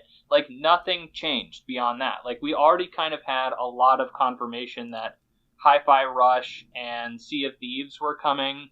Pentiment and Grounded are kind of right in line with that. Like, Pentiment's another small title like Hi-Fi Rush, and Grounded is a live service game like Sea of Thieves. Both of those would probably benefit from moving to another platform, and you don't lose a whole lot from Xbox for that. It's I don't know. This is just basically them saying we're going to continue doing exactly what we've been doing, and it's I don't know. It was just a huge hype for a lot of nothing. Yeah. The next Xbox console being the biggest leap. I think I'm with Cam. Like, the biggest thing here is them just committing to it. Like, we are making another console, which, going back on what we said previously on the podcast, like, their console business is not doing so hot. Comparative to all the other platforms, they are selling easily the least amount of all of them in comparison. I think the PlayStation 5 is outselling the Xbox like 2-1 or something like that. It's a pretty big trounce. So the fact that they're even making another console is them saying, like, we are definitely going to keep moving with this Xbox thing. We're not just going to be a publisher anymore. I also think biggest leap, like Cam was saying, is a little bit of an eyebrow raiser. I feel like we've just kind of hit that point with like consoles that you just can't have a huge leap anymore. Exactly. Like, nothing too big is going to change. Even if the teraflops double or whatever the case may be. I'm sure there's a technical way of talking about it, because I think that Microsoft was incredibly careful with their wording in this entire almost performance, I would call it. Like, like for now, I think was the wording behind Starfield and Indiana Jones. For now, Yeah. we for aren't now. planning on doing anything for now. It's like, yeah, they'll eventually come, no doubt. Like, what Microsoft is clearly doing is, like we were saying, experimenting with these 4 titles, and if they do well, you will no doubt see the rest of their catalog slowly drip onto other platforms. There's no doubt about it. Starfield and Indiana Jones are probably going to be the exact same. I mean, Sony is already doing this. I mean, Yep. God of War is already on PC. Horizon is on PC. Like, it's just you're waiting a couple of years, and then you put it on other platforms. Bada bing, bada boom. You make twice as much money. Like, it's. I think Microsoft is still going to do exactly what everybody was freaking out about, but they're just going to do it a lot slower. And I think the big problem for people was like, abandoning Xbox as a platform means you lose all of your commitment to that particular platform. Specifically, if you bought a bunch of digital games, you would lose that.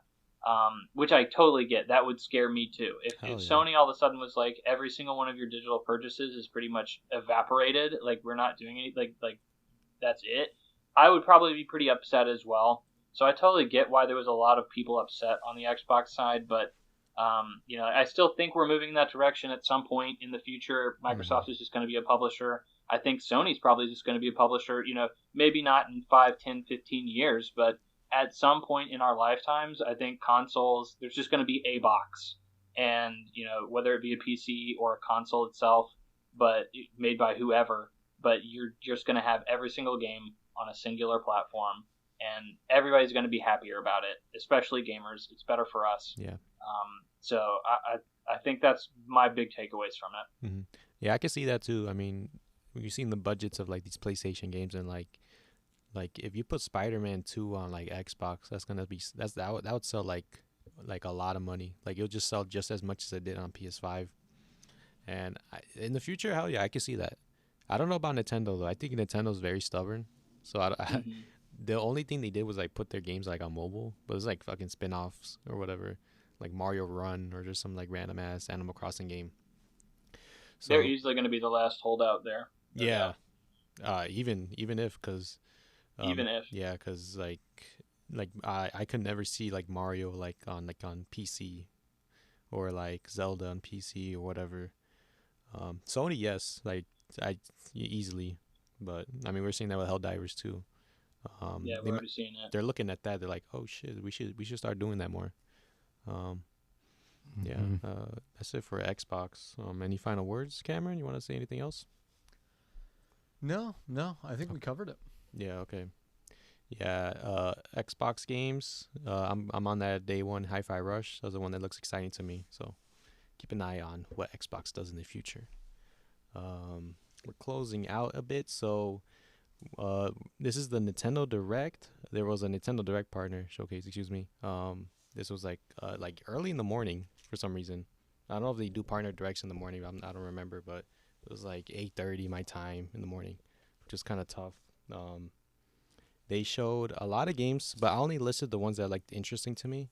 So there was like a lot of like 30 games I think shown. Yeah, there was a whole lot. Yeah, there was a lot. So I only added the ones that caught my interest. And so a lot of surprises as well. I was surprised. We get started with the first one, Star Wars Battlefront Classic Collection. This is coming to all the platforms. So this is the one that I think was like the best thing they showed at that direct or partner showcase. I can't believe that they're actually remastering these two games from like a long time ago. And they're actually like putting online into it, 64 players online.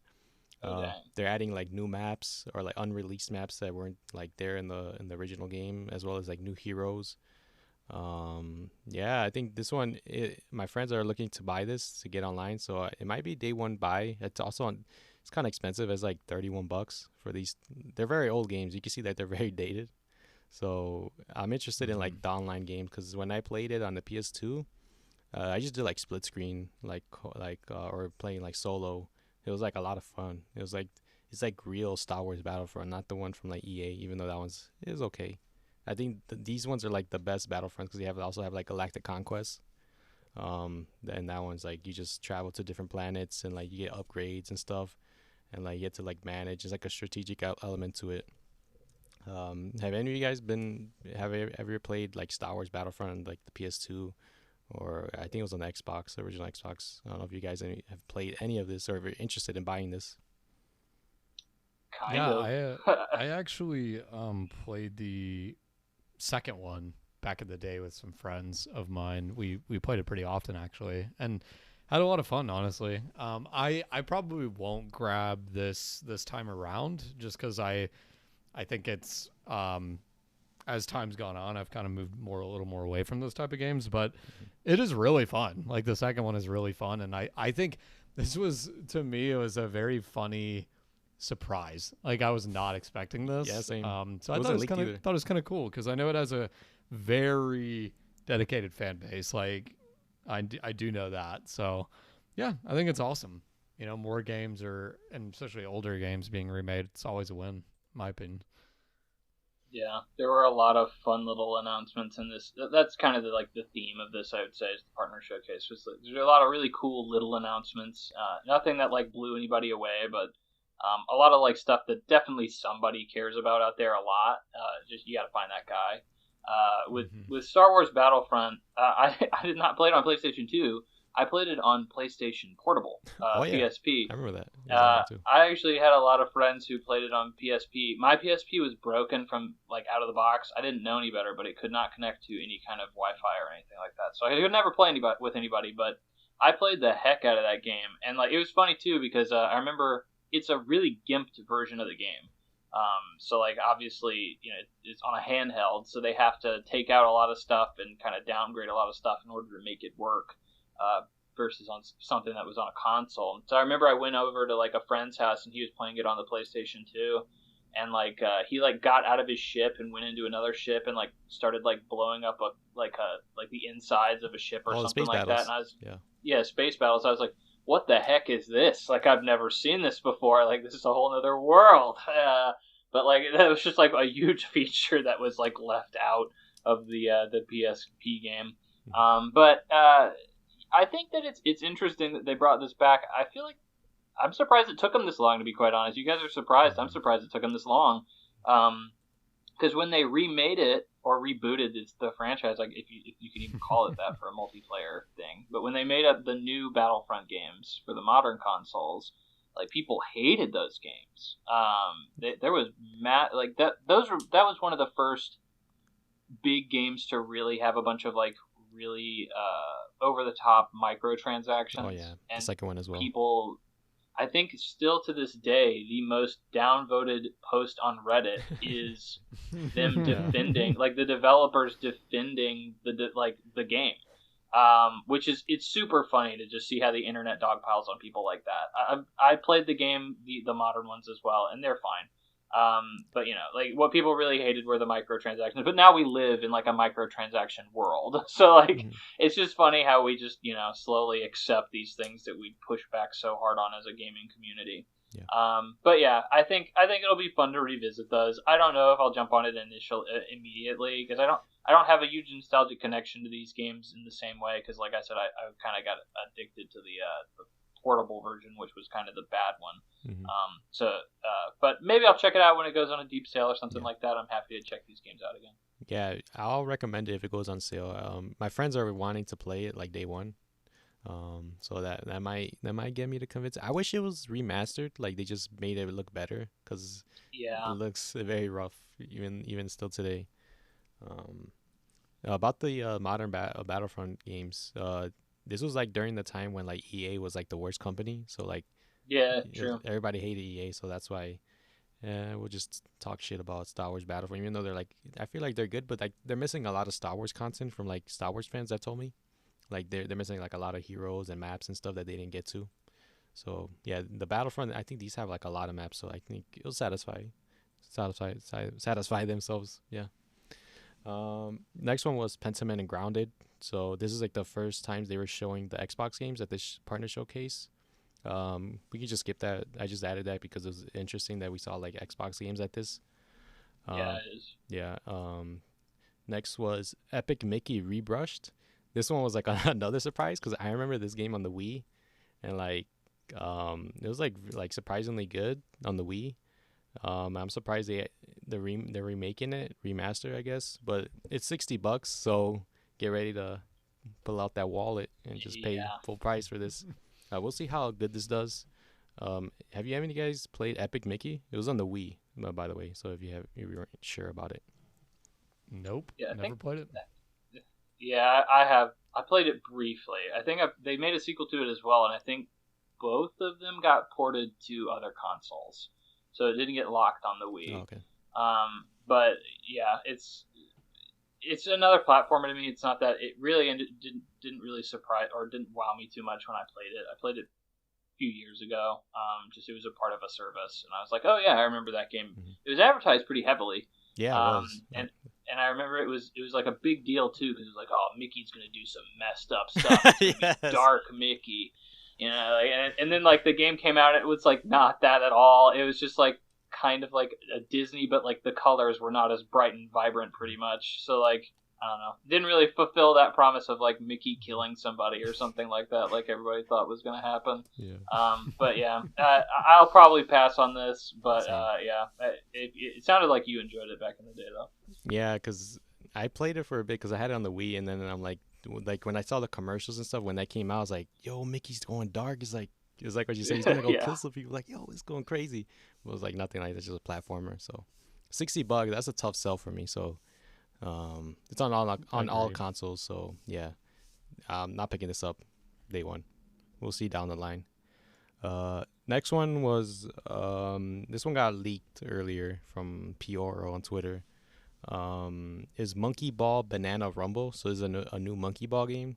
They released Banana Mania like I think 2 years ago, which is like a compilation of like the older stages. But this is like a new and entirely new game.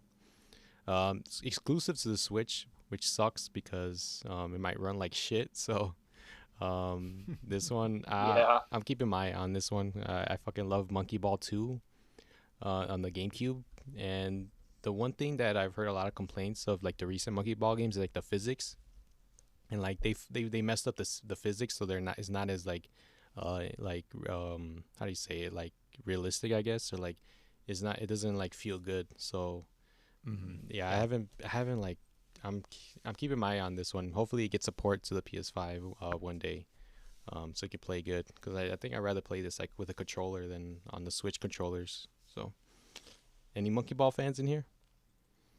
One of the recent remakes, Banana Blitz, I got on sale on Black Friday actually, so that was kind of interesting.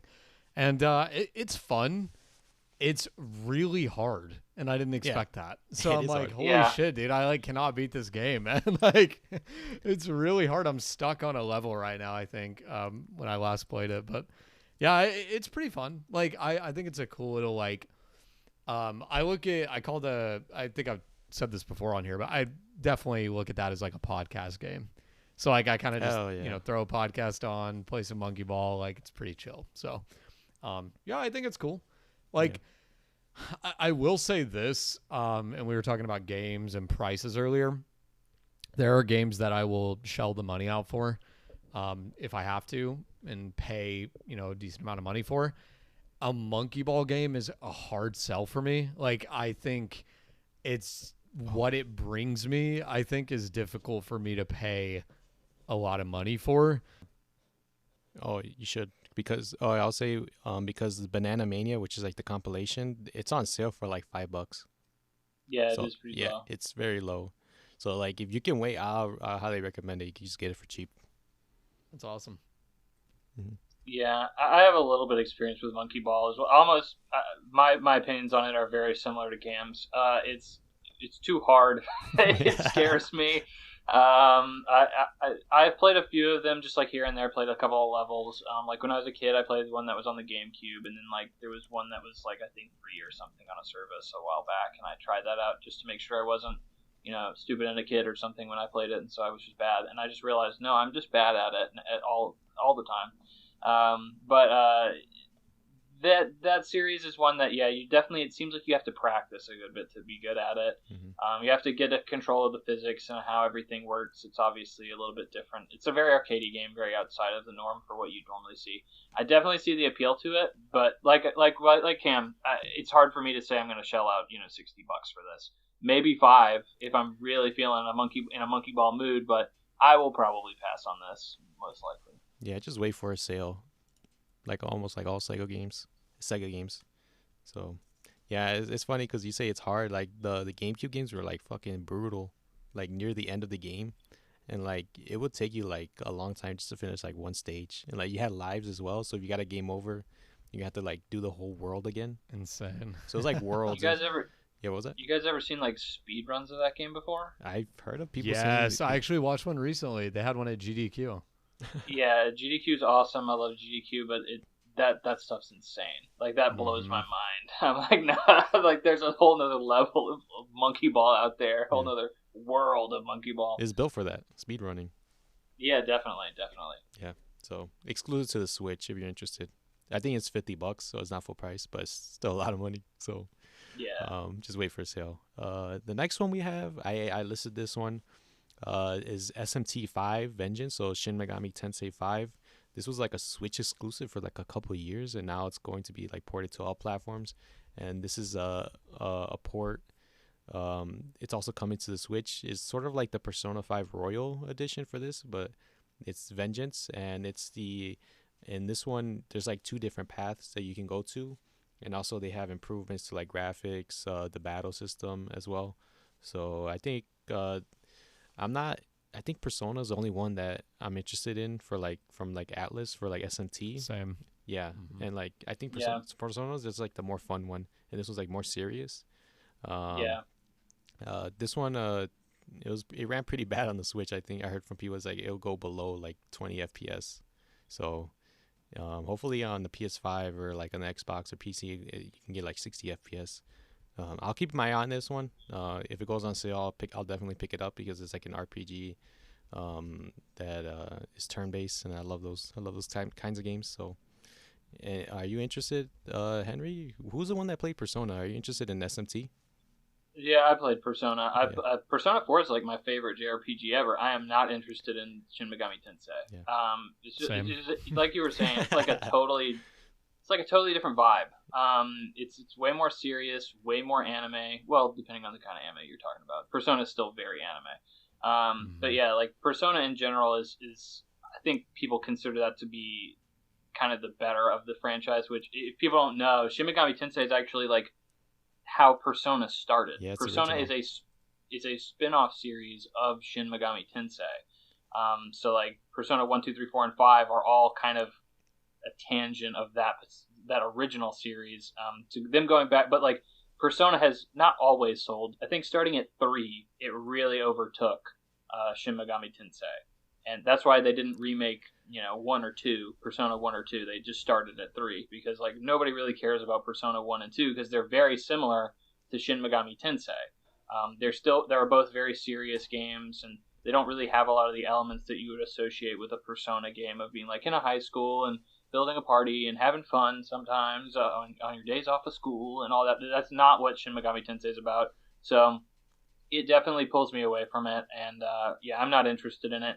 I'm also just not interested in adding another 60 plus hour JRPG to the long list of mini JRPGs I have to play True. now. So I'm definitely passing. All right, passing on it. Are you into this, Cameron? You said hell nah. So what do you think about this SMT5? Yeah, I Henry said almost exactly how I feel. It's like I love Persona. I love 4 and 5. I haven't played 3 yet, but I keep seeing you guys playing it. And I'm like, man, I'm gonna have to get 3, I guess.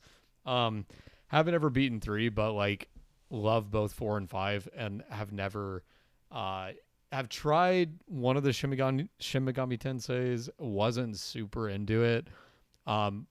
Just kind of seems like I prefer Persona more, honestly. So this one isn't really that Yeah. huge for me. Like Henry was saying, I think it's a very different vibe, and I think obviously it goes without saying it's way more focused on like the combat, and I like the combat in Persona games. I actually really love the combat, but Shin Megami Tensei has a sort of like a reputation of being more difficult in that sense, and like I don't really personally kind of seek out like 70, 80 hour long JRPGs that are really hard combat. Like that's just kind of my not really in my wheelhouse. So I think it's cool that it's coming out, but not necessarily something I'm probably gonna check out, I would say. All right. Yeah. I'm only interested because of that association with like Persona, I guess. It's sort of like the Mm-hmm. same company and everything. It's funny because you bring up like Persona 3 and 4. I think 1 and 2 as well.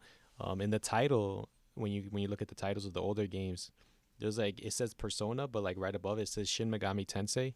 So I guess like back then, like Shin Megami Tensei was like the more popular franchise, and then that's why they put it on the Persona thing. So like it can tell people, oh, this is a spin off of SMT. So I always Mm-hmm. found that interesting, and it blew up with 5 and I think 4 golden as well. So yeah, this one I'll keep my eye on this one. No, the last two things that were interesting. There's a couple of rare games for coming to Switch Online. I think most of these are like kind of like average, I guess. There's Battletoads, I think is what it's called. Killer Instinct and Blast Corps. Um, So you're gonna need a Switch subscription to play these games. I know Blast Corps is like it got memed down because it's just like you just blow shit up, and yeah, I don't know. I think these are like interesting. I want to see if they want to add like any more rare games, like DK64 or maybe Diddy Kong That'd be Racing. hype. Yeah, that'll be hyped. Maybe Banjo Tooie to Switch. Maybe Banjo to PS5 as well, but we'll see. Have you guys? Are you guys interested, or is this like, I don't really care about rare games? I think say it's I awesome. don't care. I think it's okay. Well, that's two different opinions. I guess I'll go first. So I don't care about the Switch Online service. I think it's a horrible deal, to be quite frank. So, I mean, is it great that they're adding rare games? Yeah, of course, because like for people a long time in the industry, Rare was initially making a bunch of games for Nintendo way back in the day, like DK64 and like Conker's Bad Fur Day and a few other games like that. Yeah. Long legacy with that studio, and then Microsoft bought them and basically turned them into like not a good developer. Something happened there in the transition. I can't remember what they made, but they made some like Wii Sports like game or something like that. Connect Sports. Connect Sports. Like thank that. you. Yeah. So they basically tied them to making games for the Kinect, which obviously was a failed peripheral that they could never get off the ground. And then like eventually now they're making Sea of Thieves, which is now a success, but like initially released to very lackluster reviews. But anyway, so Rare games have always been kind of tied up in this legal limbo where, you know, like Microsoft owns Rare and Rare owns those games. So like Nintendo really doesn't own the access to those games anymore. So now we're seeing, you know, like Battletoads and stuff like that coming to this, which is great. It means they're not locked away anymore. Fantastic. It doesn't give me the incentive I need to like actually put down money for a Switch Online subscription. Yeah. I certainly don't care about Battletoads. It's supposed to be an incredibly hard game. That's like almost comically hard. Like it's not fun, it's just hard. And like I would say probably the only rare games I am interested in actually playing are like DK64 and like Conker's Bad Fur Day, like stuff from their N64 catalog, and you have to pay an extra subscription price. It's annoying to get access to that. Yeah, it is annoying. And you really don't get a lot of value for it. So I'd say, yeah, it's great that these games are there, but I'm so not interested in the Switch Online benefits that I pretty much am not going to touch these at all. Yeah, I think for me, it's I completely agree. The Switch Online deal or the deal prospect is honestly not worth it. I am on a family plan with like a group of friends that I have, and if I wasn't on that, I would feel the exact same way as you, where I'm like, I don't really care about this because I'm not going to subscribe.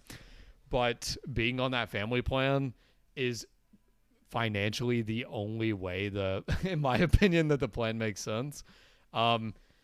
So in my case, you know, obviously I do have the plan, and it's a nice little cheap thing because there's quite a few people on our plan because Nintendo allows a lot of users on the same plan, which is kind of nice. But yeah, I think for me, it's it would be cool. It would be cool to get some of these games back. Like Conker is definitely one that I got really far in back in the day and never beat. So that would be really cool to finally beat like years later. And then like you were saying, DK64 could be definitely pretty cool. I feel like I'm one of the only people that actually liked that game, or not one of the only people. I'm sorry. I mean, I feel like a lot of people trash on that game now, and I'm one of the only people that like really defends it. So it's kind of funny, but I enjoyed that game quite a bit. So you know, notwithstanding the weird arcade games that are freaking impossible to get a golden banana from, but that was pretty much my only complaint.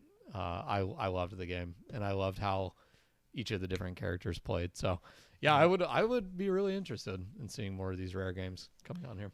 Yeah, I added this because I think with this and like Xbox going like third party, I guess I think we could see some rare games like on other platforms. And were you into Banjo? Any of you? Yep, love Banjo. It's a big blind spot for me. I have not played Banjo Oh, okay. series. All right. So it's like a First one's amazing. Yeah, it's a collectathon like DK64, but it's like Yeah. less collectibles. It's like a lot of platforming and stuff. The second one was like more open world, I guess, and stuff. Like I guess the areas were huge. Mm-hmm. But I'm hoping they come to PS5 or PC or whatever because I want to play them. Um, and then our last game that we listed here was Endless Ocean Luminous. I didn't add this at first because I didn't know what the hell this was.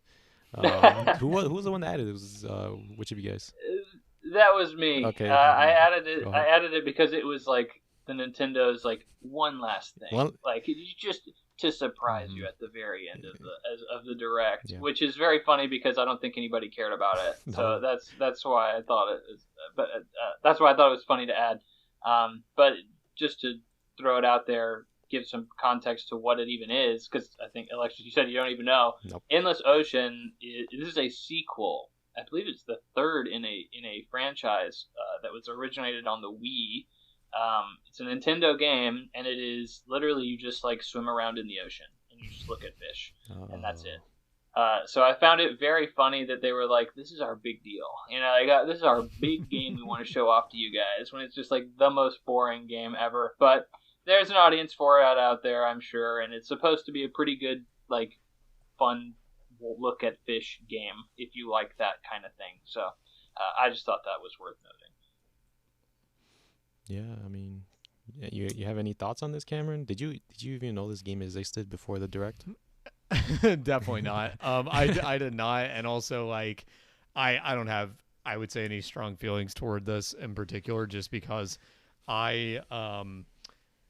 in general, like the ocean games have never really appealed to me. Like I know a lot of people like Subnautica, like that type of, and I know this is not the same thing, but that type of game where you're like kind of just swimming around and or like running into whales and running into big fish and things like that. Not really my cup of tea. I will say, like, I am one of those people that when you're playing a game and some massive thing tries to kill you in the middle of the water, it freaks me out a little bit. So I'm like, I don't think I want to like play a game where I'm swimming alongside these things. So yeah, I also had that thing of like the ocean, where like in Mario Sunshine, there's this one level where you have to go like deep underwater, and there's like this big monster down there. I was like, bro, this shit scared the fuck out of me when I was playing it.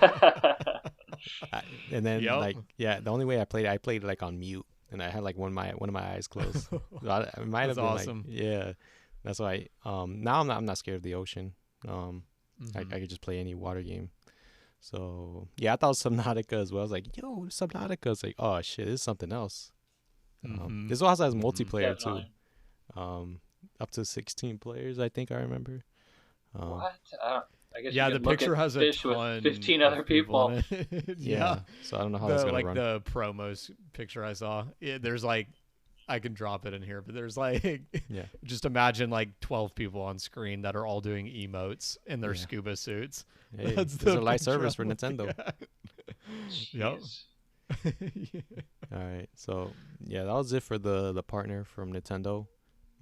There's some other games as well that looked interesting, but we'll see more when they come out. Yeah, this one was all right. We'll see like I think the next direct will actually show the Switch 2, and that's the one like I'm very interested in like listening to. So we'll see later down the line. Let's end off the news section with Elden Ring.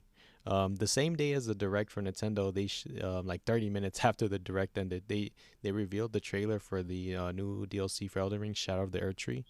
It was a couple minutes long, and they showed a lot from it. Like it's like a new world basically.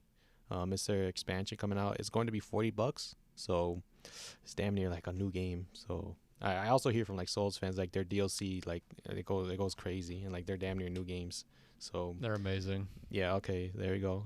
$40. Comes out June 21st of this year, and it's funny because it comes out the same day as SMT5. So you know that game is DOA. Maybe. Yeah, RIP. RIP SMT5, like Horizon, like the same time. So Oh yeah. yeah. Also, one more thing. You can also get the Elden Ring base game with the DLC for $80. And then on the cover of it is like Game of the Year. There's like a lot of words on it. And then there's also Collector's Edition, which only has the DLC, and it comes with like a statue, art book, and like design works and stuff. $250. I'm skipping that. I'm only buying the DLC. Yeah. Fuck that. If it came with the game, that would have been cool because I could sell the game at least. So yeah, this is it's whatever. Who was that you, Cameron? You're into Soulsborne games like this? Like you said, the DLC goes crazy in like these types of games. So I wanted you like go crazy. It does. I love this series, but from Soft Games, but their DLC is top quality. Like every Dark Souls game that I played with, where I would play the DLC typically after you beat the game. It's not always the case that's necessarily how you do it, but a lot of them, the DLC is generally like, you can play through the game once and then play it with the DLC, or you can do it at the end, or kind of however you want to do it. Typically the DLC is super, super hard, so you kind of want to do it late in the game. So that's sort of the connection there. But yeah, their DLC is amazing. So Old Hunters for Bloodborne, which goes on sale pretty frequently, adds quite a lot of content, adds some of the best boss fights in the game. So, well worth the money there. Another example, the Dark Souls 3 DLC adds the best boss fight in that game. So it's definitely a precedent with them that their DLC is top quality. I will say this is definitely their most expensive DLC I think I've ever seen. I want to say $40. They're typically 20, I think. They are normally 20, yeah. It's like some of them I've gotten on sale, so I didn't even remember that offhand. But yeah, 20 sounded right to me. So it's like 40 is quite a bit. Now, I will say Elden Ring's also like their biggest game by far. Easily kind of clocked in at my longest playtime of any Souls game. So maybe the content proposition here is worth it, but definitely caught my eye, the price tag on this thing. I will say I loved Elden Ring. I've said before, it kind of was ready to finish it at the end. The last couple areas I wasn't a huge fan of, but always down to come back for DLC, despite our discussion on DLC last episode where I said I kind of typically don't play it, which is true. This is one series I make the exception for. So like I'm definitely gonna play this without a doubt. So hell yeah. For this one, in the trailer they showed like a lot. Like they showed like a couple bosses. They also showed like new moves. Some guy was like kicking somebody with his leg. I'm like, oh shit. And then there's like an automatic crossbow or something. I'm like, damn, they're showing a lot here. I wanted to ask about the DLC. Do you play at the end? Like, do you play with your like OP build, or is it like a new build for the DLC? It's you can kind of pick. So it depends on which game in the series you're talking about. But like, say for example, the Bloodborne DLC, you can access it after getting a certain item. So you do have to play some of the game to get to that point, but then you could start it like as soon as you get that item, and the Souls games are infamous for this, you could just literally start a new file, rush down that item, and then start the DLC and get your ass kicked probably. But yeah, I typically, and this is what I've most commonly seen on in the fan base, is like I would typically attack it with like an in-game build. So like I would beat the game and then play the DLC, or get to the very end of the game, like, pre-final boss fight or whatever, and then go play the DLC and beat the game. So that's kind of the way I've done it historically, but there's some flexibility involved, I would say.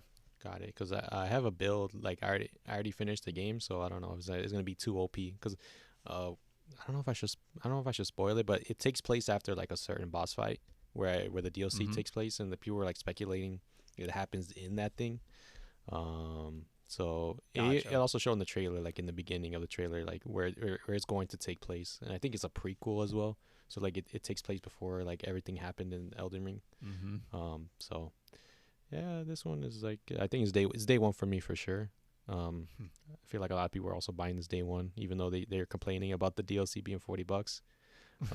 The one thing though, like it's $40, but like it could mean like two things. Either one, FromSoft and Bandai, they know their value with like these Soulsborne games. So like, we're saying fuck it, let's just raise the price. People will still buy it. It'll be like probably the same type of content as like the other games, or two, that it's like a lot of content in this one that they have to price it at $40 because they've been working on it for like 2 years. I'm expecting it to be a lot of content. Okay. I think that's probably why. And, yeah. All right. And then there's this expansion. I think it was also leaked. I think we talked about it. That there's also another expansion for like next year. I don't know how accurate that is, but it'll be interesting to see if there's another DLC that comes out after Shadow of the Erdtree next year. But yeah. Henry, you want to say anything? I remember you said you're not into Soulsborne games, so like, did this catch your eye? You're like, no, I'm good. I'll just skip this one. Yeah, very good memory. Yeah, it's so almost the same reasons you guys have been talking about is like the reasons why this did not really catch my eye at all. It's like this requires, Alexis, from what you were asking, like, are you supposed to like use your OP build or whatever by the end of the game? Like, I think that most of the time when FromSoft is making these DLCs, they balance it around you having already beaten the game or gotten very far into the game. So with that in mind, it means that, you know, I haven't played this game in over a year, almost 2 years. And so I'd have to pretty much pick it up again and completely learn the whole dang game again. And in a game that's already as like brutal and unforgiving as the Soulsborne, you know, Elden Ring series, that is not a very like great, enticing proposition to me, especially the $40 price tag. If it was $20, that would be a little bit more enticing. At the end of the day, though, like, Elden Ring was like one of my favorite games of that year, if not my favorite game of that year. So I talked down about the Soulsborne series, sure, but like I have to admit, like, Elden Ring really did resonate with me. That being said, like, DLC is really hard for me to go back to a lot of the times, and because this game really doesn't hold your hand about it, it's hard for me to really justify it, especially at that high of a price point. And I'm sure it's like 50 hours of content or something crazy like that. But you know, so it's probably worth your dollar. But yeah, not really for me. I don't know if I have not told you guys, but like, the only reason I made it through Elden Ring is because I cheesed the heck out of that game. With summons? I don't know. I did use summons, but I also like used it's not necessarily a glitch, but it's like a level up exploit. Like at the I don't know if you guys have ever heard about dragon. This. My friend did this. Yep. Okay. It was like a dragon or some kind of creature, but there's some teleporter at the very beginning of the game that you can just like run to pretty quick, and it takes you to a very late game area, and you can just like farm a bow and arrow, and you can just shoot this thing across a gap, and it will aggro onto you, and it will run into a pit. And you can just and it's right next to a bonfire. So you just do that over and over and over and over again, and you can level up very, very, very fast. And that's what I did. So I was like level I don't know. I think I was level 75 at like the first area, and like I still thought that game was hard. So hard, yeah. Hard, so I mean, it pretty much that game. Those games are designed like even a small enemy can pretty much like wipe you out if you're not paying any attention. Which again, it's like a lot of what people love and a lot of what people hate about that series. But either way, I'm happy for the people who want to play this. I'm sure I might get around to it at some point, because odds are it's going to come out and everybody's going to say it's like the greatest thing ever released of all time, and I'm going to feel FOMO and I'm going to probably play it. But right now, I'm not necessarily excited about it. So I leave it to you guys to enjoy in my week. Oh yeah, yeah. When this comes out, I think everybody's going to be playing it. Like Elden Ring, when that came out, like everybody was playing it. And like DLC is going to be an event. So yeah, $40, I'm down. Are you gonna wait for a sale on this, Cameron, or you're in that day one?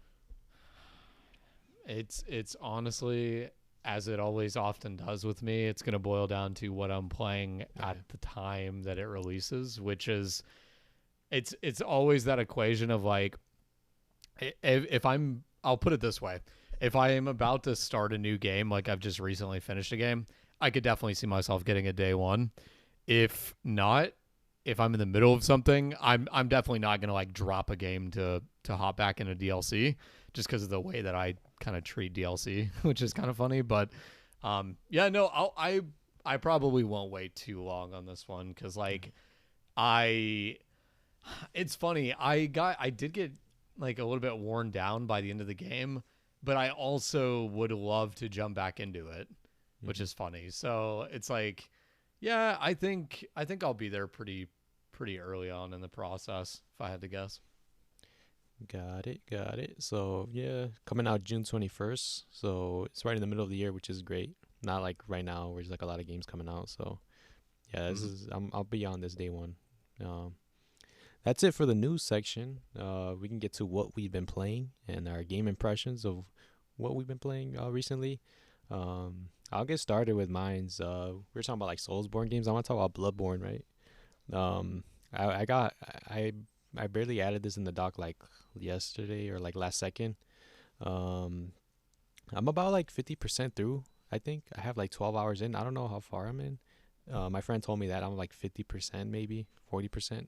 So like I'm closing in. I'm like level 50. You level up quick in this game though, so that's what I appreciate. And the one thing you said that Elden Ring was tough. I think Bloodborne is like way easier. Like I'm like the bosses only take me Agreed. like a couple tries, and I'm like, yo, what the fuck? I'm like, is it easier because it's 30 FPS or? But yeah, It's getting your health back on hits. oh, you're That right. makes such a big difference, man. I love Yeah, that it does mechanic, fine. but it makes it a lot easier. Same with the vials. You get like 20 compared to like Elden Yep. Ring. You You get less get than that. so many. Yeah. I So- forgot you get 20, but yeah, that's definitely part of it too. Yeah, and the upgrade is not like more complex. It's like health, endurance, skill, strength, arcane, and luck or whatever. It's not that many you can upgrade, so it's very simple. And yeah, this one I've been enjoying, even though it's 30 FPS. I always bring it up, but yeah, this one is great. So if you have a PS4, I would recommend it. So if you want to get to Soulsborne, it's pretty cheap too. You can get it for like $10 maybe 15. And the DLC You gotta get that. Yeah, I was gonna say you gotta get that DLC, Oh, and you were yeah. about to mention it. And also speaking of, you saying the game is a lot easier. Wait till you get to the DLC, my Oh, friend. shit. Because, dude, I'm telling you right now, the two of the fights in the DLC are some of the hardest in the series, in my opinion. Oh damn. Like one fight in particular is fucking crazy in the DLC. Like I was beating my head against the wall for a long time trying to beat it. But yeah, it's fun, and the extra content is so worth it if you pick it up when you're done with the game. But like, yeah, be prepared. Yeah. Definitely, Bloodborne is one of the only games that I mean, honestly, frankly, like Henry was talking about, I would recommend you have an in-game build for pretty much all the DLCs. Bloodborne's the only one I'd say it's almost essential, because like if you don't, you're just, unless you're freaking GDQ guy, you're gonna get absolutely slammed in the Yeah. DLC because Oh, it damn. is hard. I'm scared because it's in 30 FPS. And I'm like, so every boss fight so far, I've been able to like finish quickly. I'm like, thank God, because Mhm. if it was like hard, it was like Elden Ring bosses, I would get cooked. Yeah, this one. I will say about this one. They're planning on remaking it. I think. For the PS6, I think they're interviewing Miyazaki. He's talking about like hardware. It was a lot of PR talk, so we don't know, but I honestly think it will come to the PS6 at some point. I hope. Yeah, I hope it deserves it as well because it sold a lot as well. So and the DLC is $10 as well. I think I'll pick it up. Mm-hmm. So that one is my Soulsborne. Hopefully that carries me through Elden Ring. So when that comes out, I'll be like ready to hop in. I don't have to learn everything. The next one I want to talk about is Helldivers 2. It's like one of the biggest games out right now, surprisingly. Yeah, very Very surprising. it caught my like attention. Like, yo, what the fuck is like 400K on Steam right now. Is number one on PSN for sales and shit. This is like it was like one of those games at that showcase or the state of plays where I'm like, oh, it looks okay. It's not something I'm interested in. But then when you actually play, you're like, oh shit, this is like actually deep, and like there's like stratagems where you have to like input like combos like up, down, left, right, or whatever for like different items you want to call in. I found it like kind of difficult, depending on the level you choose, especially with randoms. Sometimes the randoms they don't pay attention or like there's no communication, so it's like all fucked up. So like sometimes you get wiped at the end. We have no lives, which is rare. Another thing is that uh there's like a battle pass, but it's not egregious. So it's like people are like praising it. They're saying like, oh, it's like this is how you do live service. Um, so like there's a lot of goodwill with this game. The one thing though is like the servers are fucked up for like Yeah. 3 weeks now, and then like sometimes it's kind of hard to invite your friends. Like sometimes you want to get like a fourth random in to like make it like more easier and fun. Sometimes like the lobbies don't fill up for some reason, so it's like a lot of like issues. But if you're into like third person shooters and like difficult games and like like fun like explosions and stuff, like I would recommend it. It's $40, so it was a careful purchase for this one because I wasn't sure if I was gonna like it, but I'm already like 20 hours in, and I'm like, yeah, this is like I think this game of the year contender already. Yeah, Really? That's pretty it good. was like yes, this is the biggest surprise I've gotten this so far. And a lot of people are loving it as well. I think word of mouth helped this game a lot because you I think a simultaneous PC release helped this game a lot hell too. yeah. I mean, you have that, and then um, another thing as well that oh yeah, I have my notes here. Hold up, there was one right here that I said that the music as well is good because I think it's also the composer for Destiny. I think or like one of them. So like the music is like very like heroic. So and that one caught my eye as well. So yeah, it's like all these things come together. I'm like, yeah, this game of the year contender for sure. We don't know what else is coming out this year, but I think it's right up there. My surprise hit. Um, So I'm actually curious, how has your experience with the servers been? oh, Anything like how wait times and stuff like that? What's that been like? so for me, I think I've only had server issues for like a couple times. Like there's like a queue where you have to wait, and like I waited like 10 minutes. I'm like I couldn't even get in the game, so I'm like, all right, fuck this. But even when you get into the game, um, the lobbies don't fill up. So like sometimes you're only with one person, or like you call there's a thing called the SOS beacon, so you call for help, and then nobody comes for to help you. So I think that's a problem with the servers. Um, Also with the friends list, like I want to try and invite my friend, but I can't really do that. So he has to go to my profile and then join me from there. Um, Stuff like that is like a lot of small issues with the game. So if you don't want to, I would recommend like waiting off to buy it to like they fix the servers. But if you're interested, go ahead, go for it. Um, it's from a small. I I meant Yeah, go ahead. I ask because I know that this developer has it's been a huge controversy almost. Like they had to come out and say like, please stop like harassing us about these servers because we can't do anything about it. Like because this game they didn't expect this game to take off as much as it did. This game has taken off far beyond what they expected it to do, and so like they only built the game with the expectation that like I don't know 10,000 people or something like that was going to be on concurrently or something. Yeah. So like this is a massive like their servers cannot handle it at all. No. And they've had to come out and make multiple statements like we can't just like add more servers. It's like it's straight up the way we designed the game is not compatible with the number of players playing right now. Hmm. So like this game has wildly obviously blown their expectations out of the water, and it's kind of a good thing and a bad thing that they're having these issues. It shows it's very successful, but it's also showing that they probably did not develop this game correctly at the same time. So it's just interesting to see that. Yeah.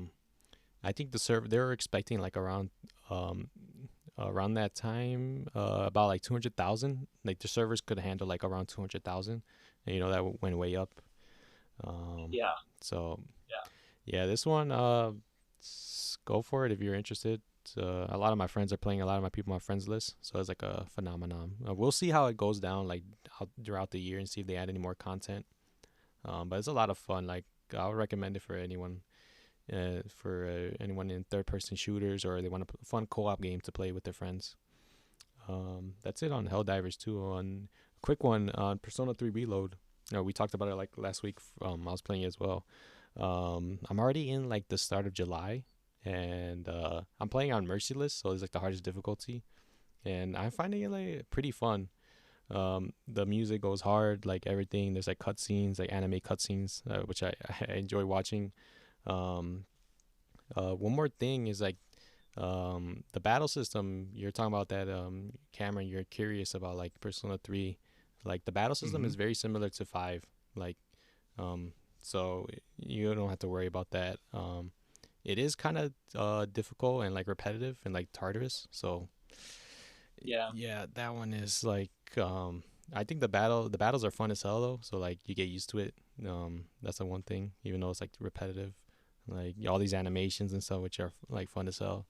Um, yeah, that's it for Persona 3. Also the social links as well. Um, I think some of them kind of suck. there's there's one with like some big guy. He only eats food. I think they call him the Gourmet King or whatever. And like he's annoying as hell. So I like every time he messages me or calls me, he's like, I'm not picking him up. I'm not hanging out with you. So yeah, he's getting left on red. So him and there's somebody else, but like, there's a guy with a knee problem, and like he's annoying as hell because it's the same thing over and over again. I like the one with Kenji. You know what I'm talking about, Henry? Kenji, the guy in the class. No, I honestly haven't gone very far into Oh, social link, to be quite frank. okay. So yeah, I'm not really that far. I'm like like halfway through, but it's like him. He's trying to get at a teacher and stuff. So it's Yeah. hilarious. So I've seen that part so far. Yeah. yeah, I like that one. Also some other ones as well. It's like the one with like a little girl and like there's like a problem with her family and stuff. It's very depressing. I will say if you're used to like Persona 4 and 5, where it's like more happy and stuff like Yeah. Persona 3 is like very depressing and like very sad. But like this one, Yeah.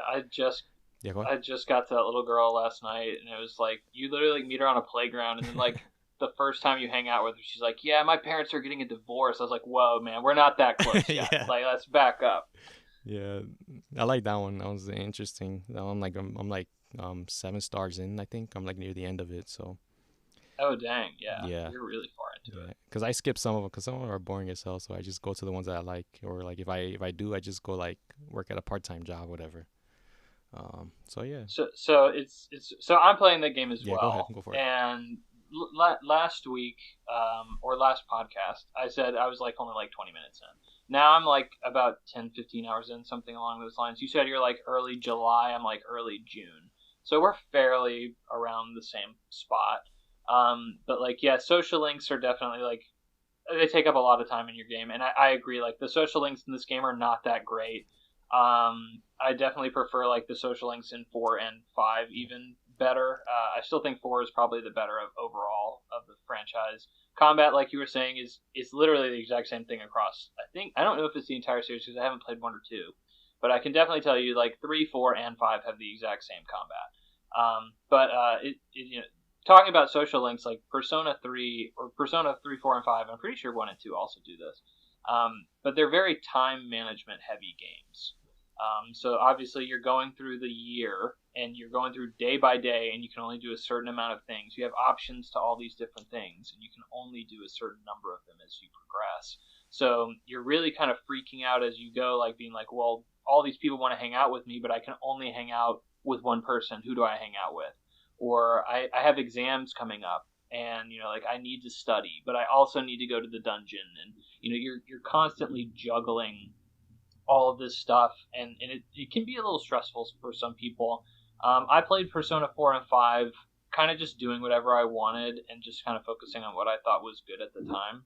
And it ended up being okay. I still, like 5, I really had a bad time with because, like, I didn't know how to juggle the social links well Me enough to a too. point where, like, I ended up, like, I tried to romance somebody, and, like, I don't think I ended up with anybody. Oh Because damn. it was like, well, you didn't put enough time with anybody. Like, nobody, you didn't spend enough time with any of your romances enough. And I was like, oh, well, dang. Like, I was trying to romance somebody the whole game, but I just didn't know how. Or something like that. Something like that happened to me. But somebody recommended, oh, well, just go through the game with, like, a day-by-day walkthrough. Hell And no. because part of the problem is, like, in Persona 3 specifically, is like certain companions are only available on certain days, so you can only hang out with them like a small portion of the time. So you have to know when to go to hang out with them, how to balance that, and like you basically have to have a dang schedule, which is what these walkthroughs are for. So like that's why I have not been spending a lot of time with Kenji, is because like the walkthrough I'm going through day by day, is like telling me, hey, Kenji's not a very important, like his like the personas that are tied to his particular tree, his social link, are not Oh, I important. didn't know that. So like, or they're not powerful, at least at that stage in the game. So you don't need to spend time with him, and he's also available all the time. So like you don't need to prioritize him. You need to prioritize the old couple and this chick at the like the shrine, like the little girl, because like those guys are only available on specific days throughout the week. So I have been spending a lot of time with old people and little children in Persona 3. But at the end of the day, like I think that this game has a really I'm not gonna say addictive loop, but like there was definitely a time early on in the game where I was like, oh dude, I just want one more day. Let's just do one more day. You know, like okay, I just one more like social link, just one more. Okay, you know, like I'll go into Tartarus, I'll level up a little bit. You know, like it has that loop that keeps you going and keeps you pushing forward just a little bit more. I do think that like the dungeon play is probably like the weakest part about this game. Like going in a dungeon and doing combat, it almost by design forces you out of dungeons so that like you have to engage with the time management system a little bit more. Like you run out of SP as you go through the dungeon, and SP is the quickest and easiest way to take out enemies. So if you run out of SP, you're basically dead in the water in a dungeon. You can't go much further without it. So you either have to stock up on items that'll boost your SP, or you just leave the dungeon, which is typically just an easier deal just to leave. Which is funny because like the walkthrough is like that I'm using is super optimized, and it's like you're supposed to go to the dungeon multiple times in a month to like progress, and like the dungeon, like the walkthrough is like no, stock up on items and do the entire stretch of the dungeon in one day, and I'm like no, like there's no way I'm doing that. But because it's like trying to optimize your time as much as humanly possible. But yeah, I so you know, combat is like it's there, it fulfills its purpose. But like really, what the meat and potatoes of this game is definitely like the story, that's the progression within like the characters that you meet, and like you know time management systems. That's definitely like the primary focus for this game.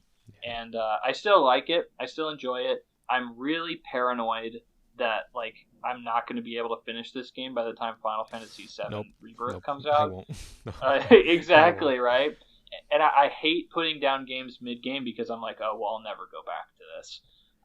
So, like, hopefully that doesn't happen. And the Final Fantasy VII is supposed to be, like, freaking 80-plus hours or something. Oh, yeah. So, it's going to be a massive commitment. And I'm never going to go back to Persona 3 if I don't beat it by the time it comes out. So, I'm very paranoid about that.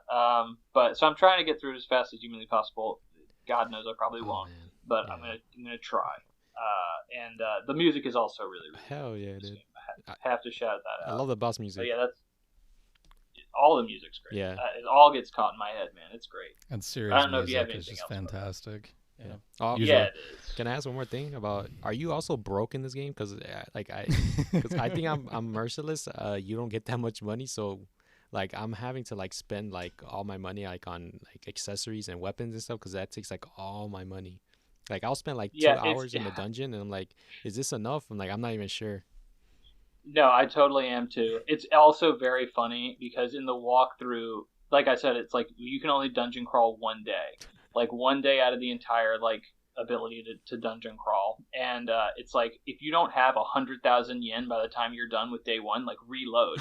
Reload the save, because like you won't have enough money to do everything that we require you to do in this walk. And I'm like, oh dang, like this is a little too high intensity for me. But yeah, it's really difficult to balance your money, and the walkthrough is like, don't even buy gear. Like you need to spend it on stuff that'll upgrade your stats, because like if you want to go and upgrade like your charisma or your academics or your like your charm, your courage, I think are the three. Yeah. Then you have to like spend money on food at evenings, or like go to the arcade and play a video game or something like expensive. That. And that costs. Yeah, it's exactly. Like 3,000 yen. It's like you run through a lot of money trying to boost that stuff. So like yeah, the game requires you to definitely have a lot of cash on you, and that is obviously intended to make you go back to the dungeon more, because that's the only place you can make money, or at least make a significant amount of money. So yeah, there's a lot of, like I said, a lot of juggling, and that definitely scares off some people. Mm-hmm. But I think the game honestly gives you a lot of leeway. Like you're not going to be totally messed up if you don't perfectly manage your time in this game. It's just, I felt like that would make my life easier if I did. So that's why I'm using the walkthrough. I just didn't want to end up missing out on content because I'm not replaying this game. It's a 60, 70-hour game. No. I don't have that time. I think Persona so, like, games. if I'm gonna get it, Yeah, can I say something? I don't think Persona games. go for I don't think you can. I think I find them hard to replay because there's like a lot of dialogue, like a lot of dialogue compared to like other JRPGs. Whereas like in this one is like it's like more focused on story. So like when you replay it, you know what's gonna happen. So like Yeah. that's why I find it hard to replay, especially as like they're like 100 hours each game. So like yeah. Yeah. So that's why I'm committing to try and like see all the content I can and not miss anything the first time through. Because I don't want to commit to that either a second playthrough. I don't have the time. I mean, like I said, Final Fantasy VII Rebirth. There's like a million other JRPGs. This is the year of Japan. Like every game that's come out, like Yakuza, Tekken, like everything that's reviewing is reviewing super high. It's crazy. So but yeah, I think that's all I have to say about Persona. Unless you have something else, Alexis. I'm done talking about it. So yeah, go ahead. Okay. Balatro. Okay. Well then, I'll move on to my next game. Yeah, Balatro. So, quick poll: have either of you even heard of Balatro? Yes, I have. Okay. Recently, though. It's blown I up. was about. It has blown up. So I wanted to check it out. It is currently the highest reviewed game of the year, and we were just talking about how all these other games are blowing it out of the water. Like, this is even higher. I think last I checked on Metacritic, it is a 92. Yeah. Rebirth is 92 which is as crazy. well. So. Oh, did it go down to 92? It was 93 last I checked. Metacritic. I'll check right now. Go ahead. Talk about your poker game. Okay. Yeah. Balatro is a poker game. It is a roguelike poker game, and it is unfortunate, even on a podcast, it is really difficult to sell this game. This game is, even watching somebody play it, I would say is really difficult to be like, oh yeah, that's a game I would be into. And especially when I'm going to talk about it, it's going to sound super boring. But like, I have played it because it had a 92 on Metacritic. It came out of nowhere. Apparently during Steam Next Fest, which is where like the demos for a bunch of games that are coming to Steam come out, people were playing the heck out of this demo. People were putting dozens of hours into the demo of this game, and it was popping off, and it definitely, at that point when it got 92s, I was like, there's something about this. I need to check it out. And when I checked it out on Steam, it was only $12, $13, something like that. So I was like, yeah, like if it's that good, I'll check it out. Like, it's not that big of an investment. And I started it up, and I was like, oh, okay, I'll start it up. I think I started it up at like 11 o'clock or something like that, maybe 10 or 11 o'clock at night. I was like, I'll just do a run or two, just kind of get it in my hands, my toes in the water a little bit, feel it out. And I ended up playing it for 5 hours straight. I was addicted. It is crazy addictive, crazy fun, very much like just one more hand, just one more run. There's a lot of collectibles to pick up. There's a lot of OP, cards that you can manipulate to really enhance your score. So to give the base overview of what Balatro is, it is a poker game. So you have the ability to, it's basically a broken poker game. Like, how can you break poker? So you typically have an opponent, quote unquote opponent. There's a score you need to beat. And for each card you play, you have to play a poker hand. So in that case, if you haven't played poker, it's like you can get a pair of cards or a flush, which is like the same of all suits, or a straight, which is like a 1, 2, 3, 4, 5 kind of deal. And based on whatever cards you play for a correct suit or for a correct hand, you get a certain number of points. And then based on how difficult the suit is, you get a multiplier for those points. So like for instance, like an ace would be 11 points, and a face card would be 10 points, and a 9 would be 9, and 8 would be 8, and so on and so forth. And then if I got like a straight, it would be a multiplier of times 4. So it would be however many cards were in that straight times 4, and then like let's say I need to beat a blind, which is like the score you're trying to beat, of like 300. Well, out of like 5 hands, you'd have 5 hands. If you get 300 points based on your cards that you play, then you move on to the next round. And then you go to a store that allows you to buy a bunch of power-ups and stuff like that. And that's where the game gets really, really crazy. So not only do you already kind of have some OP like abilities by like having a lot, you can have a lot of cards in your hand just from the start, but you can also like discard cards and just get random cards into your hand if you don't like the cards that you have. But where the game really becomes crazy is you get these Joker cards or these tarot cards that like add crazy modifiers to the game. So like every time you play a face card, it'll multiply the score that you get times 4.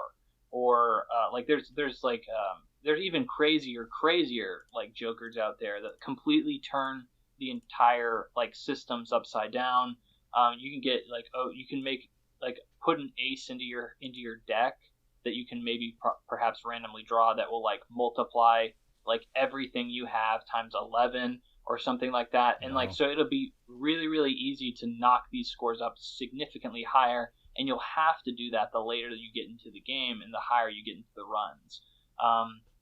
It's I don't know if you guys like deck building games or card building games very much. Like we were talking about Inscription a while ago, and like I know Cam, you said you weren't totally into that, but like I like the base idea around Inscription and its card play because it allowed for really OP hands to be made, and it made you like I've recently gotten into like Magic the Gathering with some friends, and like that is like the most fun thing to do in that game is just like get a handful of cards that work together and just almost break the game. But like that is intended, like you're supposed to do that, but it feels like you're breaking the game, and that's like what Balatro wants you to do almost 100% of the time. And because it's so snappy, because it's so simple, you always have this feeling of just one more. Let me collect one more Joker. Let me go one more hand. I bet I can get one more higher. Let me try to beat my high score. And it really is super addictive, and it really is super fun. And for the low price of like $13, $15 when it's not on a sale, like I get why it's so highly praised right now. And I would recommend it for sure. Yeah, it's kind of caught my eye. I will probably check this one out. Did you ever play Dicey Dungeons? I did not. I've heard of it though. Yeah, I think you'd probably like it, just the way you were talking about Balatro. I think you would like it, and it's so cheap. Like it goes on sale on Switch for like $1.50 or something. So yeah, I think MSRP is like 10 or something. Dicey Dungeons is very cheap. Dicey Dungeons. Okay. And it's really fun, and it sounds really similar to this. So I will say the one thing that was kind of turning me off with this game, the graphics look kind of bad, but like it doesn't sound like it's the type of game that matters at all. So I'm like, maybe I just get over that. It does not matter a bit, and in all honesty, it's honestly a very well polished art style for what it is. Oh, like, okay, yeah, maybe I'll go. I don't. Yeah, I think if you watch it, if you play it a little bit, it'll grow on you. It's not that offensive. I think it'll be fine. Yeah, I will say, like, it is kind of funny you mentioned at the right at the top that it doesn't, like, you didn't say it doesn't show well, but like basically that it's kind of hard to, even if you watch somebody, to kind of pick up on it. And like I was looking at the images on Google, and I was just kind of looking at the game, and I'm like, what the hell is going on? Yeah, me too. So I think once you play it, probably it's a little more obvious. And I'm very familiar with poker, so that kind of probably some crossover there. But yeah, maybe I'll check this out. Seems kind of cool. Kind of interesting. Yeah, it is. I was looking at gameplay. I didn't know what the fuck was going on because I'm not into like card games like that. Only like some. But yeah, this one is like, oh man, that's like, because I know for like people who are into like poker and stuff, I think it's like perfect for them. And it's like one guy made this. I just checked his Twitter. It says sole developer and artist for this game. Oh, so, wow. It's like it's an indie game. So good for him. Yeah, good for him. It's 250,000 copies. Yeah, sold. So, Henry, real quick. So, did you, or you may have addressed it and I may have missed it, but is there like a set like campaign that you're doing, or because it's roguelite, like is there just kind of like what adds to the variation? Is it like Slay the Spire where you can kind of climb in skill levels, or is it more like, oh, there's a set number of levels and you just have to get through them? It is, yeah, it's very good question. There's not like a campaign or anything like that. It is literally just like a random crawl every single time.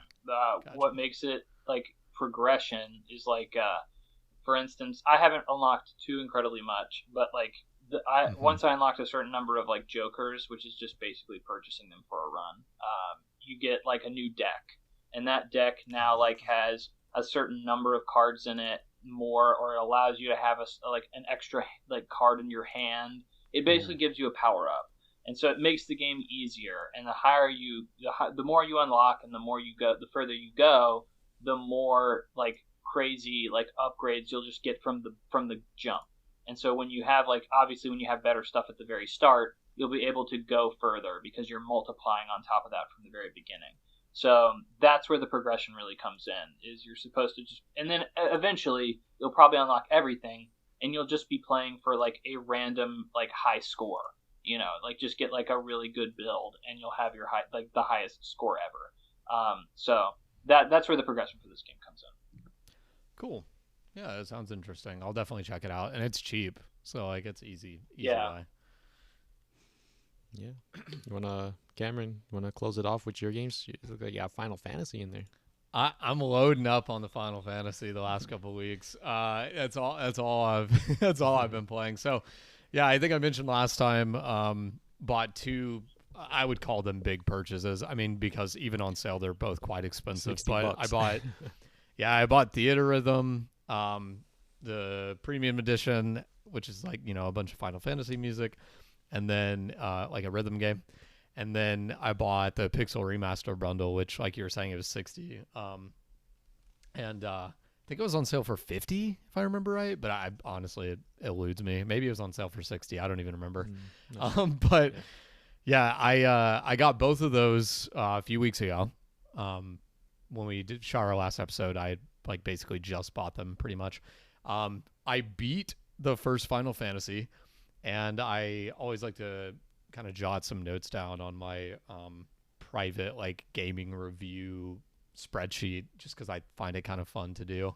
And so for Final Fantasy 1, and I'm obviously playing the Pixel Remasters, that's what I bought. Like the story in Final Fantasy 1 actually very, very much surprised me. Like I don't think it gets enough credit for having actually what I think is a pretty solid story. Now, the one caveat I will say, and this will pertain to pretty much every Pixel Remaster I talk about, is I am playing the Pixel Remasters. I have heard they've made some minor changes to story. Like they typically preserved the intentions of the original games, but I have heard they changed a few things around. So like maybe they cleaned some of this up from a storytelling narrative perspective, but it honestly surprised me. Like I've heard like this game is like a basic ass story, and like the characters are, you know, plain, and like yes, there definitely is some of that. Like the main party that you're playing as is customizable, so you can actually pick the classes of the four. They call them the Warriors of Light in the game, but you can pick the four classes. So you could literally just have 4 black mages and like play the whole game like that. I tried, you know, doing a little bit of a mix. So I picked like one of 4 different classes, but you can customize them. And so I think, and you can even name them. It's the only game in the series that there's not canon character names. So I thought that was kind of an interesting fact too. I didn't know that. I figured like the first few NES ones would all not have that, but even in 2, like, which I'll talk about in a minute, there are canon names. So it's kind of interesting. But yeah, like the fact, like those two things taken together, the fact that you can pick the classes or, you know, pick what characters you want and their names too, I think those inherently kind of are factors that would stray away from like a detailed story, which totally makes sense to me. But the story that is there is pretty classic fantasy, but it's pretty like entertaining, I felt like. And something I jotted down, there's a twist in this game that, and from the storytelling perspective, there's a twist. You know, I think it was kind of a cool little twist. It comes a little bit out of nowhere, as some of the like older, I feel like games, you know, the telegraphing of storytelling plot wasn't necessarily the most clean, but pretty cool. Was it at the end? I like this game a lot. That twist? You don't gotta say like it. Like later in the game, I would say. Okay. I think I know what it is. It's kind of tricky to answer, only because like, and this is kind of the next part of what I was going to talk about, is like I could see the time it's taking somebody to beat this like varying quite a bit, because the final boss is an absurd difficulty spike. Like it's insane. I had to grind like, and that's the beauty of the Pixel remasters, which, full disclosure, I am 100% taking every advantage I can in the Pixel remasters. So kind of my philosophy, and I'm going to try to carry it through all 6 of them, is I'm playing them as true to the time as they could have been, in terms of like, I'm not turning any, they have like boosts, which I think are really cool for people that want to save time. So you can set it to where every fight gives you quadruple the gil that it normally would, or quadruple the experience, or double the experience. So like there's some really cool grind reducers, but what they did when they did the Pixel remasters is they rebalanced all the XP anyways. So like you don't really even need the boosts, because, and I didn't for the first game until the very end. Like I was saying, the last boss was an insane difficulty spike, but up to that point, I just played it clean, played it normal, and it worked perfectly fine. Even though I had heard like you're gonna have to grind in certain spots, never had to. Now the one exception to that, like I was saying, is the final boss like is absolutely insane. Like I tried fighting him naturally and got absolutely like obliterated after probably 5 turns, maybe 5-6 turns. Geared up a little bit, like went back to the shops, customized my items, whatever, made it maybe 8 or 9 turns. And he has a lot of health in the Pixel remaster because they actually gave him more health, which I found really interesting. So got steamrolled again.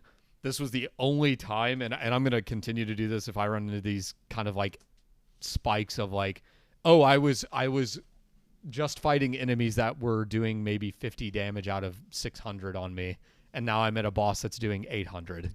Like, I hate that. That's just, yeah, I do too, and I'm glad we've kind of moved away from that in modern game design. But totally. As I'm playing through these, it's like, I am 100% going to take advantage of these boosts when I run into something what I think is like stupid like that, where it's like, oh, this final boss is absolutely absurd.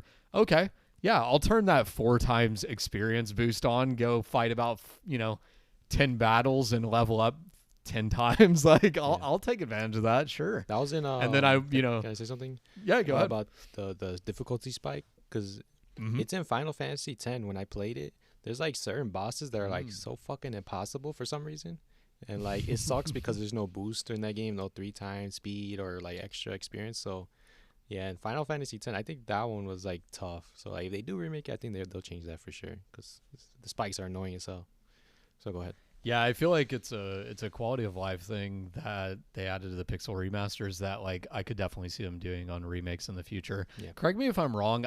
Obviously, like we've talked about, I've never played 7. I think the remake, or not remake, I need to be careful with my wording. The remaster of 7, I'm pretty sure it has boosts too on it, doesn't it? Yeah, I think it does. It does have boosts. Yeah, it has unlimited limit breaks, and then I Oh think my ones God. where like you're invincible, I think, or like your HP goes up and your MP, and then there's a 3 times speed. I only use the 3 times speed, and you can turn off random encounters too.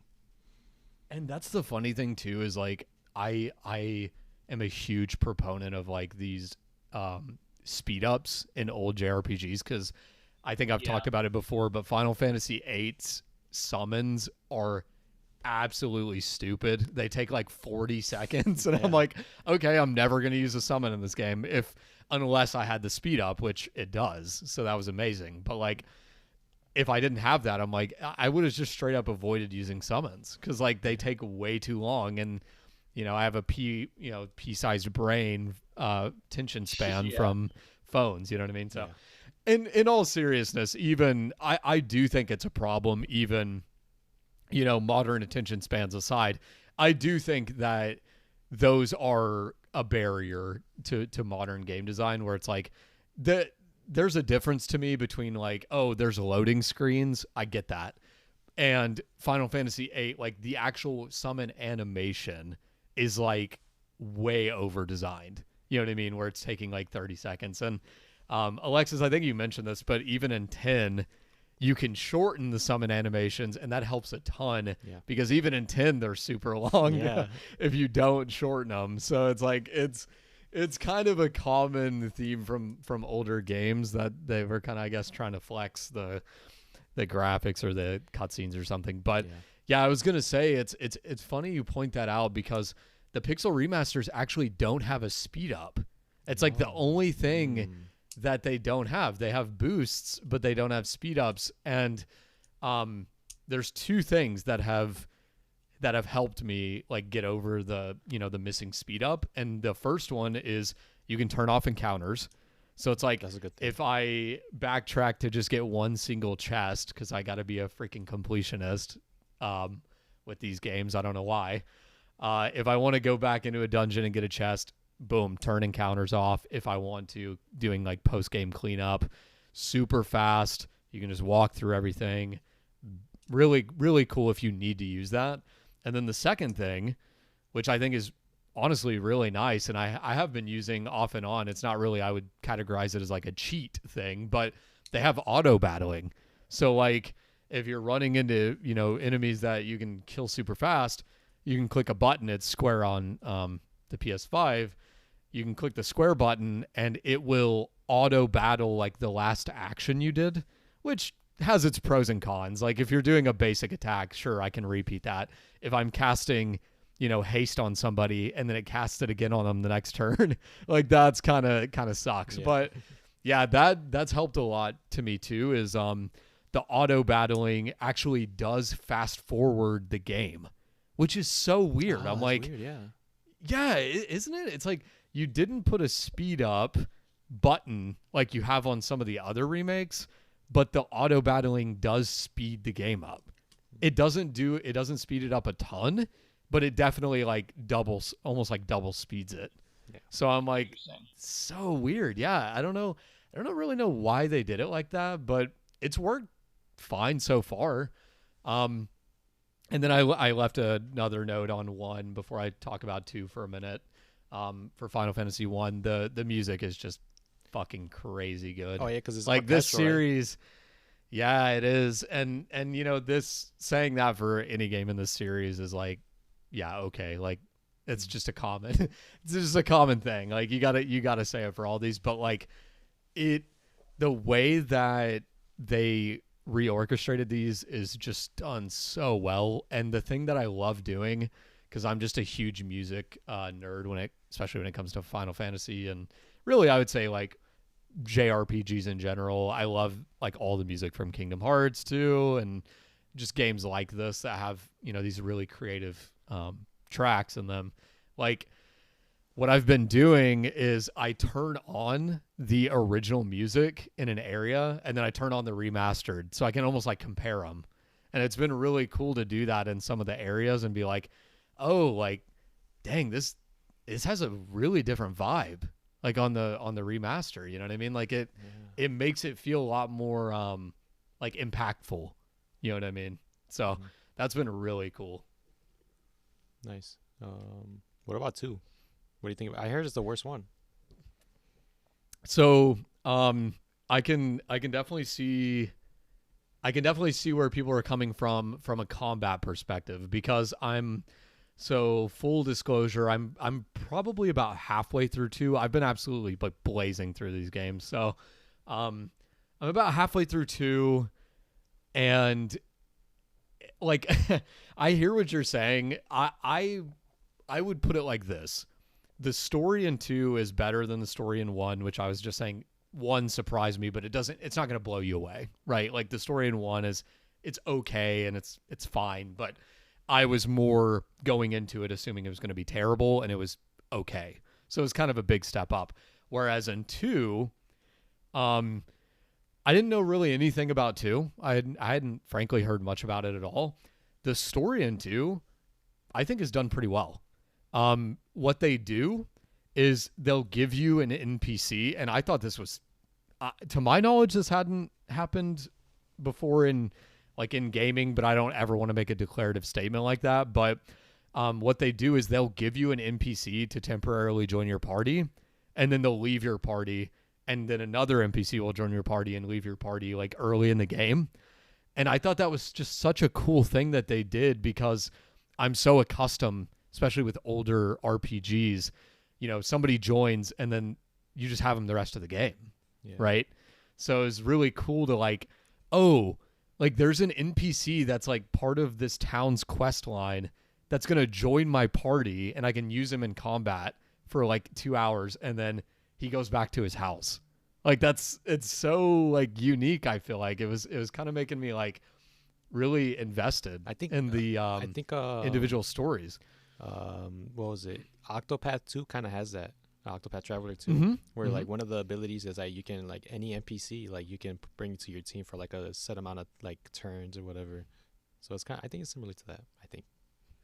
Yeah, it's really cool, and like in this case, they were built into the story in that way, so it's really cool. Like you have, you'll straight up like go to a town and a guy's like, hey, to proceed, like you need to go to this cave, and he'll just join you. And then you'll go back to the town and he'll just go back to his house.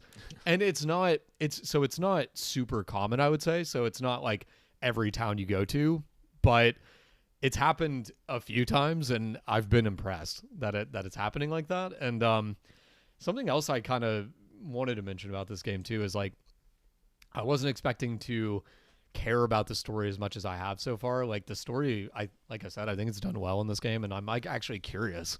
Like it's actually kind of got me hooked. So definitely good things to say about the story. Now the negative, I gotta pile on, which Alexis, I'm sure the people you've heard from that say this is the worst in the series, I'm sure they're referring to the gameplay, or mostly referring to the gameplay, because the gameplay in this game is way big step down from 1 in my opinion. Shit. So it's actually kind of hilarious, because like obviously you always want to go onward and upward in a game series, but like, yeah, I think it's a clear downgrade from 1 in my opinion.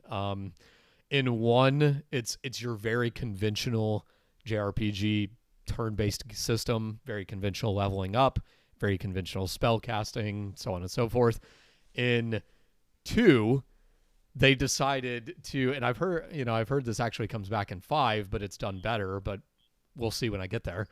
In 2, they decided to do an XP system, which I've heard carries over into another series that I'm completely blanking on.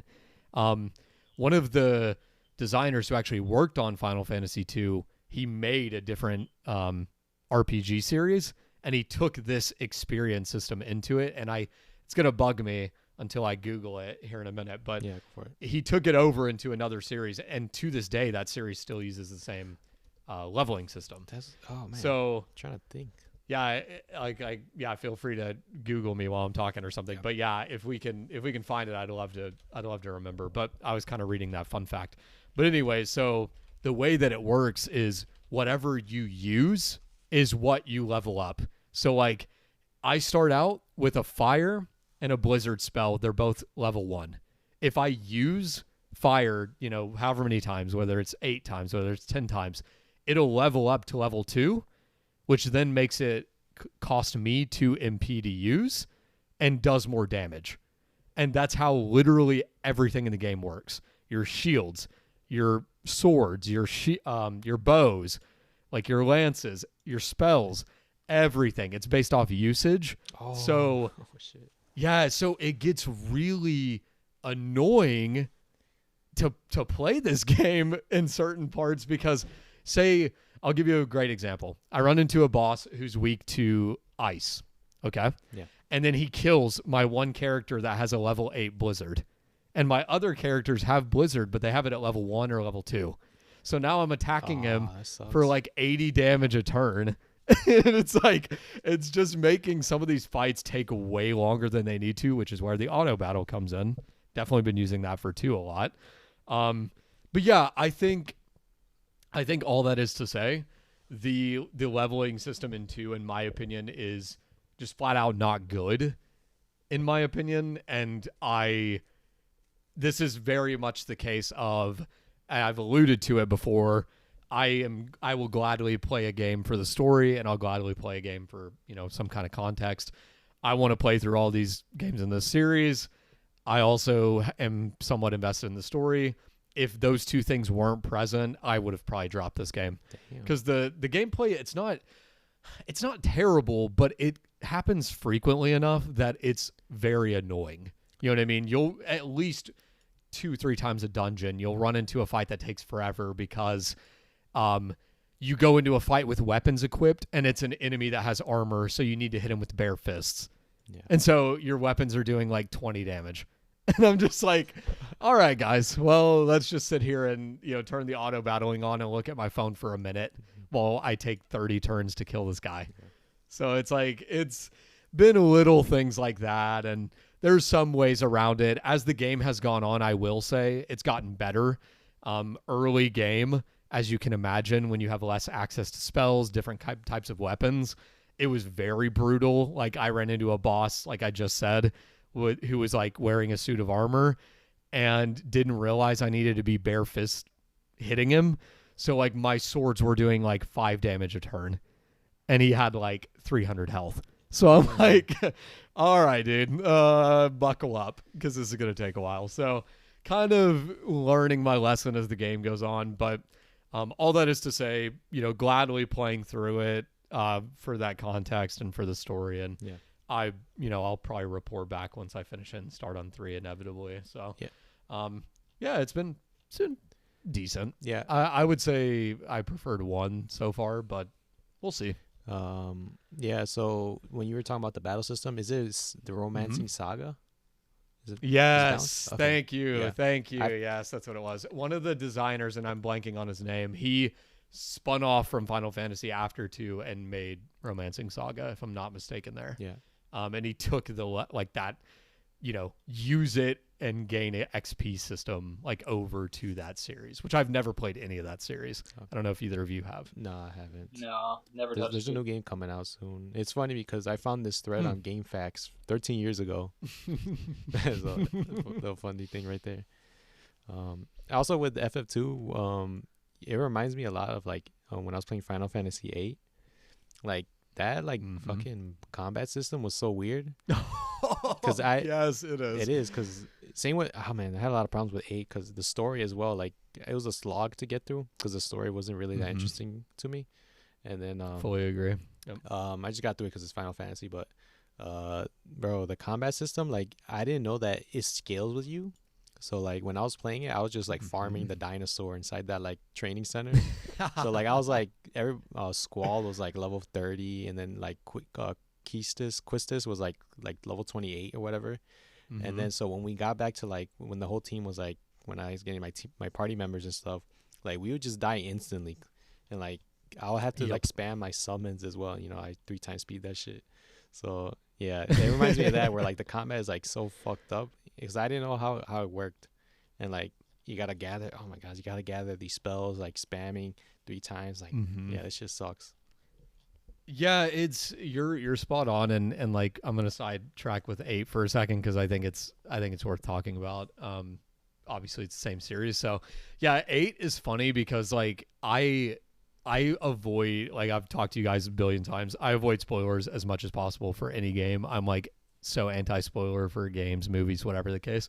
But I actually, when it pertains to gameplay, for some reason or another, that doesn't bug me as much. So I actually knew what you're referring to going into 8. I actually knew that the enemies scale level with you, and that basically the key to the game, sort of a blend of me figuring this out and kind of reading it beforehand, but is really just junctioning as much as possible, which is basically just assigning, spells to your attacks so that you get stronger stats. You have your defense is based off how much magic you put into it, which is I could never explain it in enough time on here. Frankly, it's irrelevant. It's so weird, but anyway, it's counterintuitive to every other RPG you've ever played. You don't want to level up in 8. Nope. You just want to get the bare minimum XP, and it makes no sense. And I do fully agree with you. For the record, the story in 8 did not impress me at all. Yeah. I know some people kind of got hooked to it. I was there for the music. I was there for the history. That was pretty much it. 8 is definitely low on my list of this series, and I've played a lot of Final Fantasy games, and 8 is pretty low on my personal list. This especially, and I'm gonna it's an old ass game, sure, but I'm gonna still be mindful of anybody who wants to play it. I will just tell you this as vague as possible. The semi kind of twist that happens in the game later in the game, I was rolling my eyes. Like I was like, this story was like not great for me, and it just got even worse. So yeah, that was kind of my take on 8, and then 2. And you gave me a nice little segue into my last game that I'll touch on very briefly here by talking about Romancing Saga, because if you have the premium edition of Theater Rhythm, which is my next game, it has the songs. there are Romancing Saga games in this game. So kind of cool. It's like basically like a freaking Square Enix catch-all. Like there's, if you have the premium, there's so many freaking properties of Square that are included in Theater Rhythm. Kind of similar notes on Theater Rhythm, and this is one that I kind of jokingly put on the notes. This one's probably staying for weeks, but actually what I'll probably do is I'll probably drop it off the podcast and then pick it back up once I finish or hit some milestone and then have a little more to say. But I do want to just shout this game out one more time, which is to say, like, if it wasn't already just amazing to be playing through the music of like this series and bringing back that nostalgia from like, playing 9 and playing 8 and just playing through these songs in this rhythm game, it's even cooler to like play the Pixel remasters, which the Theater Rhythm, it uses the original tracks. So it does not use the Pixel remaster versions, but like even still the dynamic of like beating 1 and then playing 1 in Theater Rhythm has just been so cool for me as like a music junkie that I've been having so much fun, like just playing through these songs, and I still have a ton to go. There's so many freaking songs in this game. I also didn't realize, and shout out to anybody who plays it. I tried, and MMOs just don't hook me, but there's like 50 tracks from 14 in this game. I didn't realize that. I was like, damn, this is crazy. So yeah, the 14 fans have a lot to play for here. So yeah, I can't say enough good things about Theater Rhythm, but like obviously price tag's very high, even on sale. But if you can get your hands on it and you're a fan of the series, like I can almost guarantee you won't regret it, because like it's just really fun, and it's got like these nice RPG mechanics to it. You can swap out characters to like, it'll give you challenges, kill a boss by using ice. So then you'll be like, oh, okay, like I'll bring in all my black mages that know blizzard spells, or I'll bring in, Vincent Valentine for an enemy that needs to die from fire, because he has like fire spells in Theater Rhythm. So it's like there's cool little mechanics that play into the characters you're using and the songs that you're playing, and I just think it's incredible, honestly. I will say, haven't gotten there yet myself, but huge shout out to anybody who plays these songs on the highest difficulty. There's 3 difficulties, because I'm playing on the middle one because I like a little bit of challenge. And my God, I tried playing 2 songs on the hardest difficulty. This game is nuts. I was like, I died like a quarter into the song. So I'm like, yeah, clearly not ready for that, if ever. So yeah, I might have to just pick one that I know that I've listened to like 5,000 times, like some of the 10 songs that I just absolutely love. Maybe those are the only ones I could nail down. But yeah, huge shout out to this game, and tons of credit to it. But yeah, that was kind of all I wanted to talk about. I don't know if y'all had anything you want to say about Theater Rhythm. When I play it, I do it on the lowest, the 2 lowest, because I'm just there for a good time. Yeah, so am I, man. I'm the exact same. Yeah, dude.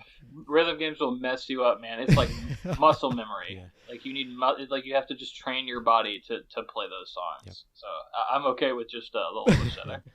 I play because I have 2 controllers, and then the one that I got with the PS5, the stick drift is so bad on the left stick.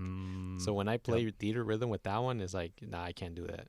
So I have to use like my purple one. So Yeah. Yeah, I have a purple one too, actually. Yeah, nice. That's the primary one I play with. Yeah, I totally get where you're coming from. This game, like the stick motions. I will say, for anybody who's kind of a bit on the fence or like maybe feels like they won't be able to beat this game, the stick motions are actually pretty generous compared to a lot of other rhythm games I've played. So, for example, on a like down right diagonal stick movement, I've accidentally just hit down and it's given it to me. So like some of them are actually pretty generous in this game. I'm comparing it to the most recent one I played, which was Melody of Memory, Kingdom Hearts, which is pretty tough. And this game is tough, don't get me wrong, but yeah, it's a little bit generous. So like if you pop it on the lowest difficulty, I think you'll be okay. There's also other modes in a lot of rhythm games, and I never really touch them, where like there's a single button mode where it's like instead of needing to move the stick and hold this button down or whatever, it's just button presses with one button. I think I might so do like that. I hate the yeah, I hate you the could slow you could motion one. certainly do that too. Yeah. Yeah. I hate using the stick to like fucking Yeah. it fucks it It's up. hard, Yeah, man. it is hard. It's really hard. And one cool thing about this game too, while we're talking about gameplay mechanics, is which other rhythm games I've played haven't done this either, is you can do, or not every rhythm game, is you can do either stick for a stick movement. So like if you're like, oh, I want to use right stick, like that's more comfortable for me, you can do that, like for every stick movement in the game. And if you're like, oh, I want to do left because that's what I'm used to with my left thumb, like cool, you can do that too. So really cool, really like accessible, I feel like, a game. And just like, of course, dude, the music in this game is actually so good. And it is kind of funny though. You'll always run into like, especially if you're, you've played through the games yourself and you have like your own favorite tracks, you always like run into one of the games in this theater rhythm where you're like, really, they picked that track? It's kind of interesting. Like they picked one from the first Final Fantasy that I was like, huh, like this was like one of my least favorite songs of the game, and that's one of the 10 that they picked for theater rhythm. So Oh my god, yeah. kind of interesting to see that. But for the most part, they have a pretty good selection. So Yeah, the selection is good. It's funny because you said that you're talking about like they just put some random ass song. When I in Final Fantasy X, there's like an airship theme. There's like 2 airship themes in there. I'm like, what the fuck is the point of this? There's like so many other songs in that game they could have chose, but I think the list is good. Like it's perfect. Honestly, you can't really complain about it. it's so funny. That's the one specific example you just gave everybody, because they have the airship theme from like every game. I swear to you. Oh, okay. Because I've played through like 4 or 5 of the games so far in full, and I've kind of pecked away at some of the others, and like almost every game that I've beaten in like its tracks in theater rhythm has the freaking airship theme, and I'm like, some of the airship themes are actually pretty decent in this series, but like they're definitely, in my opinion, like some of the weaker songs in those games. Like I would much rather have a random dungeon track than like the airship theme, but hey, I mean, more power to them, I guess. Yep. So yeah, it's been fun. Yeah, I got everything to say. Any final words from you, Henry? In general or on theater rhythm? The games we've been playing in theater rhythm or whatever. No, yeah, I'm good. All right, so yeah, it's a long podcast, 3 hours long. So let's just close it out. So, Sure. Thank you everybody for listening to episode 4 of the Plug and Play podcast. My name's Alexis. I am saying peace out. I'm ready to eat some food. Any closing comments from you guys, Henry or Cameron? Yeah. I am ready for Final Fantasy VII Rebirth, yes, man. Yes. In less than a week right now, right? Or just a week on the Damn dot. right. I will be a very happy man. I went to the movie theater. They had a limited showing of Final Fantasy Advent Children this week. Whoa. Yeah. So I had never seen that movie before, and so I am properly ready for the game. I'm all hyped up. So maybe I think the second portion of the demo came out a couple days ago. Mm-hmm. So I may just get a little bit of a taste again, go back in, see what the open world's like a little bit ahead of time, and I am ready to dive into that one for sure. That's it for me. Awesome. Cameron, anything else? Yeah, I do have one thing to say, which is just basically agreeing with Henry for the most part that I'm very giddy and ready for Rebirth, and just in general, like this series has always had such a big impact on me, and huge shout out Final Fantasy. It's one of my favorites, and I just think I just love everything about it. So yeah. Go eat some food, Alexis. Yeah. You've already. Yeah. We had a longer episode than we expected, actually. So yeah, you Much burned longer. it. It's cool. Yeah, I got a 92 on Metacritic, or 90. Open Critic is a 93, so Nice. it's the second highest behind FF9. So congrats to them. So I'm excited for that one. So that's all I have to say today. So thank you everybody for listening to today's episode. Be sure to give us a rating on Spotify or Apple Podcasts if you haven't done so already. And we will see you in the next one. Take care. See ya. See ya, everybody.